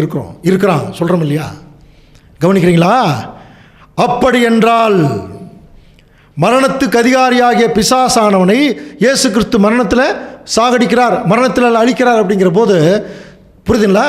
அந்த ஸ்திரீயின் வித்து சாத்தானை ஜெயிக்கும், அவனுடைய தலையை நசுக்கும் படிக்கிறோம் இல்லையா? அப்போ இயேசு கிறிஸ்து தான் அந்த ஸ்திரீயினுடைய வித்து. அதை சாத்தானே கிளியராக கண்டுபிடிச்சான். இப்போ இந்த ஸ்திரீயின் வித்து இப்போ என்ன பண்ணுறார்? தன்னுடைய மரணத்தின் மூலம் சாத்தானுடைய தலையை நசுக்கணும். இப்போ மரணிச்சிட்டார். அப்போ சாத்தானுடைய தலை நசுங்கி இருக்கணும் இல்லையா? அவன் செத்து இருக்கணும் இல்லையா? ஆனால் இப்போ இன்னைக்கு வரைக்கும் சாத்தான் உயிரோடு இருக்கானா இல்லையா? இருக்கிறான். அப்படி என்றால் என்ன அர்த்தம் தெரியுங்களா? கவனிங்க, ரொம்ப ஜாக்கிரதையான சத்தியம். அப்படின்னா ஸ்திரீயின் வித்து இயேசு கிறிஸ்து இல்லை, அதுதான் அவனுடைய அர்த்தம். தயவுசெய்து பயந்துட வேண்டாம், பதட்டம் வேண்டாம், கன்ஃபியூஸ் வேண்டாம். விட இப்போ கிடைச்சிடும். இயேசு கிறிஸ்து ஒருவேளை ஸ்திரீயினுடைய வித்துவா இருந்தா அவருடைய மரணத்தில் யார் செத்துருக்கணும்? சாத்தான் நசுங்கப்பட்டிருக்கணும் இல்லையா? அப்படின்னா சாத்தான் இன்னைக்கு வரைக்கும் உயிரோடு இருக்கிறான்னா இயேசு கிறிஸ்து ஸ்திரீயினுடைய வித்து இல்லை. அப்படின்னா யார் தாங்க ஸ்திரீயினுடைய வித்து? அது வேணும் இல்லையா? சப்ஜெக்டா என்ன? ஸ்திரீயினுடைய வித்து அவர் உன் தலையை நசுக்குவார். யார் அந்த ஸ்திரீயினுடைய வித்து? இப்போ இயேசு கிறிஸ்து தானே சாத்தான் முடிவு பண்ணான். அப்போ இயேசு கிறிஸ்து மரணம் அடைஞ்சோடனே சாத்தான் செத்துருக்கணும். சாத்தான் சாகலை. இன்னைக்கு வரைக்கும் அவனுடைய கிரியைகள் நம்ம பார்த்துட்டு தான் இருக்கிறோம். அப்படின்னா இயேசு கிறிஸ்து ஸ்திரீயுடைய வித்து அல்ல. இப்போ நம்ம என்ன கண்டுபிடிக்கணும் அப்படின்னா, யார் ஸ்திரீயினுடைய வித்து கண்டுபிடிக்கலாமா? 2 வசனம் உங்களுக்கு க்ளூ கொடுக்குறேன். அன்புக்குரிய சகோதர சகோதரர்களே, கொஞ்சம் யோசனை பண்ணுங்க. கவனிக்கலாம், இதில் கண்டுபிடிச்சிடலாம் யார் அந்த ஸ்திரீயினுடைய வித்துன்னு கண்டுபிடிச்சிடலாம். ஃபஸ்ட்டு 1 கொரிந்தியர் 12ஆம் அதிகாரம் 12ஆம் வசனம். எப்படி எனில் சரீரம் ஒன்று, அதற்கு அவயவங்கள் அநேகம். ஒரே சரீரத்தின் அவயவங்கள் எல்லாம் அநேகமாய் இருந்தும் சரீரம் ஒன்றாகவே இருக்கிறது. அந்த பிரகாரமாக கிறிஸ்துவும் இருக்கிறார். கவனிக்கிறீங்களா? சரீரம் ஒன்று, அதுக்கு அவயவங்கள் அநேகம். இப்போ சரீரம் ஒன்று தான், கை கால் எல்லாம் அவயவங்கள் அநேகம். அவயவங்கள் அநேகமாக இருந்தாலும் சரீரம் ஒன்று தான். இப்படித்தான் கிறிஸ்து இருக்காரா? கிறிஸ்து இப்படி தான் இருக்காரா? புரியுதுங்களா? கொஞ்சம் கஷ்டமாக இருக்கும் புரியுறதுக்கு. சரீரம் ஒன்று, அவயவங்கள் அநேகம். அவயவங்கள் அநேகமாக இருந்தாலும் சரீரம் ஒன்று தான். இப்படி தான் இயேசு கிறிஸ்து இருக்காராம். இது புரியாது. இதுக்கு இன்னொரு வசனம் வேணும், ஜோடி. அடுத்த வசனம் பாருங்கள், 1 கொரிந்தியர் 12:27. நீங்களே கிறிஸ்துவின் சரீரமாயும் தனித்தனியே அவயவங்களுமாய் இருக்கிறீர்கள். இப்போ நம்மளை பார்த்து சொல்றாருங்க, நீங்க தாங்க கிறிஸ்துவுடைய சரீரம். அப்படின்னா கவனிக்கிறீங்களா? நீங்க தான் கிறிஸ்துவுடைய சரீரம். கவனிக்கிறீங்களா? அப்போ நம்ம எப்படி தனித்தனி அவயவங்களாக இருந்து ஒரே சரீரத்துக்குள்ளே ஒட்டி இருக்கோ, அந்த மாதிரி இயேசு கிறிஸ்துங்கிறது ஒருத்தர் தான். நீங்கள்லாம் அவருடைய தனித்தனி அவயவங்களாக இருக்கிறீங்க, ஒரே ஆள் தான் மாதிரி இல்லையா? அப்படின்னா இந்த சரீரத்துக்கு யார் தலை அப்படின்னு பார்த்தீங்கன்னா கொலோசியர் 1:18, அவரே சபையாகிய சரீரத்துக்கு என்னவா இருக்கார்? தலை. அப்படின்னு நீங்களே சொல்லுங்கள், தலையும் சரீரமும் வேறையா? வேற இல்லை. எப்பொழுதுமே தலையோட சரீரம் ஒட்டி இருந்தால் தான் அது மனுஷன் இல்லையா? அப்போது ஸ்திரீனுடைய வித்து ஆண்டவர் இயேசு கிறிஸ்து தானாங்கிற போது இயேசு கிறிஸ்து மட்டும் இல்லைங்க, அவர் தலை மட்டும்தான். அவருடைய சரீரம் இந்த பூமியில் இங்கே தான் இருக்குது இன்னைக்கு வரைக்கும். கவனிக்கிறீங்களா? அப்படின்னா 2000 வருஷத்துக்கு முன்னாடி இயேசு கிறிஸ்து அப்படிங்கிற ஒரு மனுஷன் இருக்கார் இல்லையா, அவருடைய தலை மட்டும்தான் செத்து இருக்குதே ஒழிய இன்னும் அவருடைய சரீரம் இன்னும் சாகவில்லை. புரியுதுங்களா? அப்படின்னா ஸ்திரீனுடைய வித்து யார்? அடுத்த வாரம் கேள்வி கேட்போம், நீங்களே பதில் சொல்லிங்க. ஸ்திரீனுடைய வித்து யார்? இயேசு கிறிஸ்துன்னு சொல்லிடக்கூடாது, கிறிஸ்துவும் அவருடைய சபையும். அதுதான் ஒரு முழு மனுஷன். நம்மெல்லாம் அவருடைய சரீர அங்கம், தனித்தனியெல்லாம் கிடையாது. அவர் தலை. அப்போ தலையோட சரீரம் எப்படி ஒட்டி இருக்கோ அந்த மாதிரி ஒற்றுமையாக இருக்கக்கூடிய தேவனுடைய பிள்ளைகள் கிறிஸ்துவோடு இணைந்திருப்போம். சிந்தையில், செயலில், கீழ்ப்படிதலில், எல்லாத்துலேயும் ஆண்டவர் இயேசு கிறிஸ்துவோட கூடவே நம்ம இருக்கிறோம். அப்படி இருக்கும் பட்சத்தில் இப்போ நம்மெல்லாம் கிறிஸ்துவோடைய எந்த பாகத்தில் இருக்கிறோம் தெரியுங்களா? அன்புக்குரிய சகோதர சொல்ல கொஞ்சம் கவனிக்கிறீங்களா? நம்மெல்லாம் யார் தெரியுங்களா? அவருடைய பாத அங்கங்கள், லாஸ்ட் ஃபீட் மெம்பர்ஸ். அந்த தலை முழுவதும் தாங்குது பாருங்கள், அந்த உடம்பு முழுவதும். அப்படின்னு அர்த்தம், இந்த கால் தான் இந்த பூமியோடு அதிகமாக ஒட்டி இருக்கா. அந்த மாதிரி தான் இன்றைக்கி கடைசி கால தேவனுடைய பிள்ளைகள் தான் இந்த உலகத்தில் நம்ம ஒட்டி இருக்கிறோம். ஒட்டக்கூடாது. சமாதானத்திற்குரிய சுவிசேஷத்துக்குரிய ஆயத்தம் என்னும் பாதரட்சை அதை போட்டுக்கணும். நமக்கு இந்த பூமிக்கு சம்மந்தம் இருக்கக்கூடாது. புரிதல? தேவனுடைய ராஜ்யத்துக்கு அடுத்த வேலைகள் செய்கிறதுலையும் அதில் கவனம் செலுத்துறதையும் தான் நம்முடைய முழு கவனம் இருக்கணும். ஸோ அப்படிப்பட்ட வேலையை தான் ஆண்டவர் இயேசு கிறிஸ்து செய்தார். அவர் நடந்தே போனார் இல்லையா? அந்த மாதிரி இப்போ நம்ம அவருடைய பாத அங்கங்கள். இப்போ பிரச்சனை யாருக்கு தெரியுங்களா? கவனிங்க, இப்போ பிரச்சனை யாருக்குன்னா, இப்போ வாசிக்கலாம் அந்த தீர்க்க தரிசனம் வாசிக்கலாம். ஆதியாகமம் 3:15, உனக்கும் ஸ்திரீக்கும் உன் வித்துக்கும் அவள் வித்துக்கும் பகை உண்டாக்குவேன், அவர் உன் தலையை நசுக்குவார், நீ அவர் குதிங்காலை நசுக்குவார். இப்ப சாத்தானை பார்த்து என்ன சொன்னார்? உனக்கும் ஸ்திரீக்கும் உன் வித்துக்கும் அவள் வித்துக்கும் பகை உண்டாக்குவேன் சொன்னார் இல்லையா? அப்போ உனக்கும் அப்படிங்கிறது சாத்தான், இந்த பக்கம் ஸ்திரீயினுடைய வித்து யாரு? ஆண்டவர் இயேசு கிறிஸ்துவும் சபையும். அப்போ ஸ்திரீயினுடைய வித்து ஆண்டவர் இயேசு கிறிஸ்துவும் சபையும் அப்படின்னு சொல்லிட்டா, சாத்தானுக்கு ஒரு வித்து இருக்கு இல்லையா? உன் வித்துக்கும் அப்படின்னு இருக்கு இல்லையா? அப்போ அந்த சாத்தானுடைய வித்து யாரு? இப்போ நம்மெல்லாம் இயேசு கிறிஸ்து என்கிற ஒரு முழு மனுஷர் அப்படின்னு பார்த்தோம்னா, கிறிஸ்து தலை, நம்ம அவருடைய ஃபேமிலி, அவருக்கு கீழே அப்படியே வந்துட்டோம் இல்லையா? அப்போ நம்ம அவருடைய குடும்பம். அதே மாதிரி சாத்தானுக்கு ஒரு குடும்பம் இருக்கு, அதுக்கு அவன் தலையாக இருக்கான். புரியுதுங்களா? சாத்தானுக்கு ஒரு குடும்பம் இருக்கு, அதுக்கு அவன் தலையாக இருக்கான். அப்போ அதுதான் அவனுடைய வித்து. அப்போ அவனுக்கு கொஞ்சம் பேர் இருப்பாங்க இல்லையா? அந்த கொஞ்சம் பேர்த்து கூட தான் பாருங்கள், ஸ்திரீயினுடைய வித்துக்கும் சர்ப்பத்தின் வித்துக்கும் தான் இப்போ சண்டை.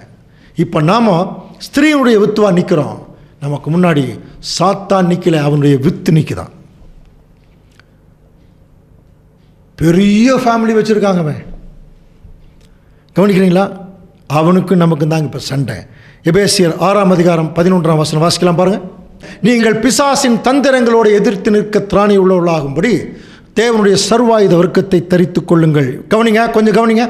இப்போ தான் சாத்தானுடைய ஃபேமிலி படிக்க போகிறோம். அவன் தலை, அவன் ஃபேமிலியில் முதல் மெம்பர் யார் தெரியுமா? ஏனெனில் மாம்சத்தோடும் இரத்தத்தோடும் மட்டுமல்ல. அதான் புரிஞ்சுக்கணும். மாம்சம்ங்கிறது யார் தெரியுமா? நாம தாங்க.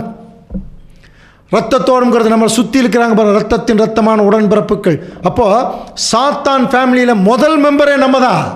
அப்போ நம்ம என்ன செய்யணும்? அவனை ஜெயிக்கணும்னா அவனை விட்டு வெளியே வரணும். இதை தான் ஆண்டவர் இயேசு கிறிஸ்து சொன்னார். ஒருவன் என்னை பின்பற்ற விரும்பினால் அவன் தன்னைத்தான் வெறுத்து, அந்த சுயநலத்தை வெறுக்கணும், தன்னுடைய மாம்ச இச்சைகளை, மாம்சத்தை வெறுக்கணுமா. அப்படி வெறுத்தவங்க தான் கிறிஸ்து பின்னாடி வர முடியும். அப்போ முதல் எதிரியே நாம தான், நமக்கு நாம தான் எதிரி.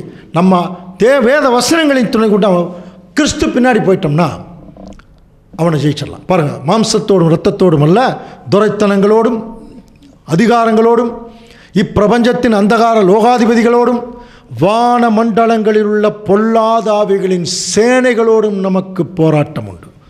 எவ்வளோ பெரிய ஃபேமிலி இருக்குது பாருங்கள் சாத்தானுக்கு. இன்னும் சொல்ல போனால் நம்மளை சுற்றி இருக்கிற எல்லாமே சாத்தான் தாங்க. இயேசு கிறிஸ்து கூட 2 சாத்தான் சுற்றிட்டு இருந்தது இல்லையா? ஒன்று அப்பாலே போ சாத்தானே, கூட இருந்த பேதுரு, இன்னொன்று கூட இருந்த ஃப்ரெண்டு. அப்படின்னா நம்ம கூட இருக்கிறாங்க பாருங்கள், அவங்க தான் நமக்கு சைத்தான் மாதிரி இருப்பாங்க. அதனால் யாரையும் அதிகமாக நேசிச்சிடாதீங்க. நேசித்தோம்னா அவங்க மூலமாகவே சாத்தான் கீழே தள்ளிடுவான். அதனால தான் பிதாவாகிய தேவனையும் அவருடைய குமாரனையும் அதிகமாக நேசிக்க ஆரம்பிச்சிடும். இப்போ மற்றவங்களை ஆட்டோமேட்டிக்காக நேசிக்க ஆரம்பிச்சிடும். அதை காட்டிலும் அதிகமாக நேசிக்கும் போது தான் அங்கே பிரச்சனை வருது. சாத்தான் அதை ரொம்ப ஈஸியாக கொண்டு வந்துடுவான். தேவனை மறக்கடித்து ஏவாளை நினைவு கொண்டு வந்துடுவான் ஆதாம்கிட்ட. அந்த மாதிரி தான் இப்போ அன்புக்குரிய சகோதரர் சொல்ல, இவங்க தாங்க சாத்தானுடைய வித்து. இந்த வித்துக்கு ஆப்போசிட்டாக தான் நமக்கு இப்போ போராட்டம். ஆகையால் தீங்கு நாளிலே நீங்கள் அவைகளை எதிர்க்கவும் சகலத்தையும் செய்து முடித்தவர்களாய் நிற்க திராணி உள்ளவர்களாகும்படி தேவனுடைய சர்வாயுத வர்க்கத்தை எடுத்துக்கொள்ளுங்கள். நம்ம பேதுருவில் ஒரு வசனம் படிச்சிருக்கீங்களா? தெளிந்த புத்தியுள்ளவர்களாயிருங்கள், விழிப்புள்ளவர்களாயிருங்கள், ஏனெனில் உங்கள் எதிராளியாகிய சாத்தான் எவனை விழுங்கலாமோ என்று கர்ஜிக்கிற சிங்கம் போல காத்து கொண்டிருக்கிறான். படிச்சிருக்கீங்களா? எவனை விழுங்கலாமோ என்று. கவனிங்க, கடிக்கலாமோ என்று இல்லை. ஒரு பக்கம் கடித்தா இன்னொரு பக்கம் நம்ம வேலை செய்வோம், இன்னொரு பக்கம் கடித்தா தலையில் பார்ப்போம், காலில் நடப்போம், காலை கடித்தா பார்ப்போம், கண்ணை கடித்தா பேசுவோம், வாயை கடித்தா புரியுதுங்களா நுகர்வோம். அதனால் அவன் என்ன பண்ணுவான்னா முழுசாக நம்மளை முழுங்கிடுவானா. எவனை விழுங்கலாம், முற்றிலும் செயல்பட விடாமல் தடுக்கிற விஷயம் இன்னைக்கு. அதனால தான் கொஞ்சம் கவனிங்க, யாரெல்லாம் இந்த உண்மையான சத்தியத்தை தெரிந்து கொண்டு அந்த சத்தியத்தின் நடக்கிறதுக்கு மனப்பூர்வமாக தேவனை நம்பி வருகிறார்களோ அவங்கள கட்டாயமாக டெய்லி சாத்தான் ஏதாவது ஒரு குற்றம் சாட்டிகிட்டே இருப்பான், கீழே தள்ளிகிட்டே இருப்பான். கவனிக்கிறீங்களா? கீழே தள்ளிகிட்டே இருப்பான். ஆனால் பயப்படக்கூடாது தேவனுடைய பிள்ளைகள். வசனம் வாசிக்கலாம் பாருங்கள். வெளிப்படுத்தல் 12ஆம் அதிகாரம் 10ஆம் வசனம் கொஞ்சம் வாசிக்கலாம். அப்பொழுது வானத்திலே ஒரு பெரிய சத்தம் உண்டாகி, இப்பொழுது ரட்சிப்பும் வல்லமையும் நமது தேவனுடைய ராஜ்யமும் அவருடைய கிறிஸ்துவின் அதிகாரமும் உண்டாயிருக்கிறது. இரவும் பகலும் நம்முடைய தேவனுக்கு முன்பாக நம்முடைய சகோதரர் மேல் குற்றம் சுமத்தும் பொருட்டு அவர்கள் மேல் குற்றம் சாட்டுகிறவன் தாழ தள்ளப்பட்டு போவான். சாத்தானுடைய முக்கியமான வேலையை உண்மையாக வேலை செய்கிறவங்க மேலே நான் சொல்கிறது கவனிங்க. உண்மையாக வேலை செய்கிறவங்க, உண்மையாக கடவுளுக்கு வேலை செய்கிறவங்க, உண்மையான சத்தியத்துக்கு வேலை செய்கிறவங்க. நிறைய பேர் ஊழியக்காரர்கள் நிறைய பேர் போகிறாங்க, அவங்கள நிறைய குற்றச்சாட்டுக்குள்ளேயும் போகிறாங்க. அதை பற்றி நமக்கு கவலை இல்லை. உண்மையாக வேலை செய்கிறவங்க அது ரொம்ப முக்கியம். தேவனுக்கு உண்மையாக இருக்கிறவங்க அவர்களை குற்றம் சாட்டிகிட்டே இருப்பான சாத்தான்.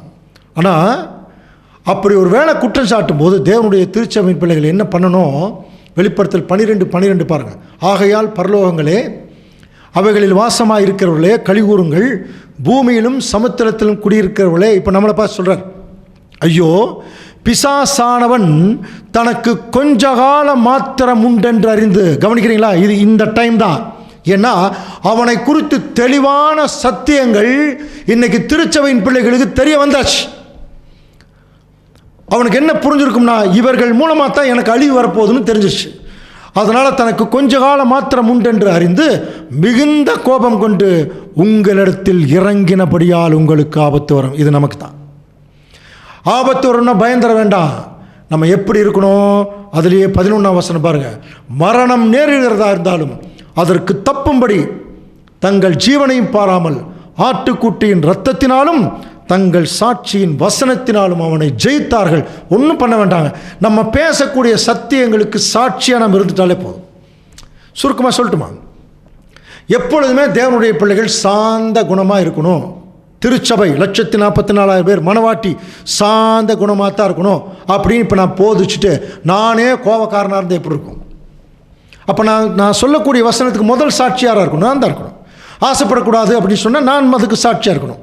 உலகத்தில் அதிகமாக போகக்கூடாதுங்கிறதுக்கு நான் சாட்சியாகணும். அந்த மாதிரி தான். புரியுதுங்களா? அப்போ அந்த சாட்சியின் வசனத்தினாலே நம்ம அவனை ஜெயிக்கலாம். சாத்தான் இன்னைக்கு இப்போ பிரச்சனை என்ன தெரியுங்களா? இப்போ யார் ஸ்திரீயுடைய வித்துன்னு அன்னைக்கு இயேசு கிறிஸ்துவை டைரெக்டாக கண்டுபிடிச்சான். இப்போ அவனால் கண்டுபிடிக்கவே முடியல. அதனால் டோட்டலாக திருச்சபை மக்கள் மத்தியில் அவன் உள்ளே பூந்து யாரெல்லாம் கீழே தள்ளணுமோ எல்லாரையும் தள்ளிட்டு இருக்கான், யாரெல்லாம் குற்றப்படுத்தணுமோ குற்றப்படுத்திட்டு இருக்கான். ஆனால் உண்மையான தேவனுடைய பிள்ளைகளை அவன் ஒன்றுமே பண்ண முடியாது. ஏன் தெரியுமா? அது ஒரு வசனம் நமக்கு சொல்லுது பாருங்க. ரோமர் 16ஆம் அதிகாரம் 20ஆம் வசனம் வாசிக்கலாம். சமாதானத்தின் தேவன் சீக்கிரமாய் சாத்தானை உங்கள் கால்களின் கீழே நசுக்கி போடுவார். இதை தாங்க அவர் உன் தலையை நசுக்குவார்னு சொன்னார். புரியுதுங்களா? சமாதானத்தின் தேவன் தாமே சீக்கிரமாய் சாத்தானை இயேசு கிறிஸ்துவின் கால்களினாலேன்னு சொல்லல, உங்கள் கால்களினாலே. ஏன் தெரியுமா? நீங்க யாருன்னா இயேசு கிறிஸ்துடைய பாத அங்கங்கள். டோட்டலாக நீங்க ஒட்டுமொத்த உலகத்தையும் கிறிஸ்தவ மண்டலத்தையும் பொய்யில கொண்டு போயிட்டா. இதிலிருந்து முதல் வெளியே வர்றவங்க யாருன்னா இந்த சத்தியத்தை கேட்டு வர்றவங்க தான். அவன் பொய்யனும் பொய்க்கு பிதாவமாக இருக்கிறவன். இப்போ சாத்தானுடைய தந்திரத்தை திருச்சபையின் பிள்ளைகள் எப்படி தெரியுங்களா உடைக்கிறாங்க? இந்த உண்மையை சொல்லி அவன் தலை, அவன் மூளை இருக்குல்ல, அவன் தலையிலேயே கை வைக்கிறவன் சொல்கிறாங்க தெரியுங்களா? அவன் தலையிலேயே கை வச்சிட்டிங்களே. அப்போது இதனுடைய இன்னும் டாப்பான தீர்க்கு தரிசனம் என்னென்னா, ராஜ்யத்தில் 1,44,000 பேர் இயேசு கிறிஸ்துவோட இறங்கும்போது சாத்தானை மிதிச்சிருவாங்களாம். அது இங்கேயே ஆரம்பமாயிடுச்சுங்கிறார். புரியுதுங்களா? பாருங்கள், சாத்தானை உங்கள் கால்களின் கீழே நசுக்கி போடுவார். இப்போது ஒரு முக்கியமான தீர்க்க தரிசனம் நிறைவேறக்கூடிய காலம். ஒன்று கவனிங்க, அவர் உன் தலையை நசுக்குவார். அப்போது தேவனுடைய திருச்சபையின் பிள்ளைகளும் கிறிஸ்து 2 பேரும் தான் அந்த ஸ்திரீயினுடைய வித்து. சாத்தானுடைய தலையை நசுக்கிறதுனா அவனுடைய எல்லா ஐடியா, அவனுடைய தவறான வழி நடத்துதல் போக்கு எல்லாத்தையும் புறம் தள்ளிடுவான். அதே சமயத்தில் நீ அவர் குதிங்காலை நசுக்குவாய். கவனிங்க, இது ரொம்ப ரொம்ப முக்கியம். இப்போ நம்ம தாங்க குதிங்கால், நம்மளை நசுக்கிடுவானா? கவனிக்கிறீங்களா? நம்மளை நசுக்கிடுவான். அப்போது அவன் நம்மளை நசுக்குவான் அப்படின்னா அவன் காலு கீழே நம்ம இருக்கணும். நாம் அவனை நசுக்கலான்னா நம்ம காலு கீழே அவன் இருக்கணும். இதை டிசைட் பண்ண வேண்டியது யார்? நாம தான். ஜெயிக்கணும்னு முடிவு பண்ணிட்டா ஒரு டெக்னாலஜி பைபிள் வசனம் இருக்குது, அதில் படிச்சுட்டு அதை கீழ்ப்படிஞ்சாலே சாத்தானுக்கு மேலே நம்ம போயிடலாம். வாசிக்கலாம் பாருங்கள். 1 யோவான் 2ஆம் அதிகாரம் 14ஆம் வசனம். பிதாக்களே, ஆதி முதலாய் இருக்கிறவரை நீங்கள் அறிந்திருக்கிறதினால் உங்களுக்கு எழுதுகிறேன். வாலிபரே, நீங்கள் பலவான்களாய் இருக்கிறதினாலும் தேவ வசனம் உங்களில் நிலைத்திருக்கிறதினாலும் நீங்கள் பொல்லாங்கனை ஜெயித்ததினாலும் உங்களுக்கு எழுதுகிறேன். ரொம்ப கிளியரா சொல்லிட்டார் அன்புக்குரிய சகோதர சகோதரே. நீங்கள் பலவான்களாய் இருக்கிறதுனாலும் தேவ வசனம் உங்களில் நிலைத்திருக்கிறதுனாலும். அப்போ ஆண்டவர் இயேசு கிறிஸ்து அந்த 40 நாள் இந்த சோதனையில் வசனம் அவருக்குள் இருந்ததுனால சாத்தானுடைய எந்த தந்திரம் சோதனையிலையும் ஆண்டவர் இயேசு கிறிஸ்து ஜெயிச்சாரா இல்லையா?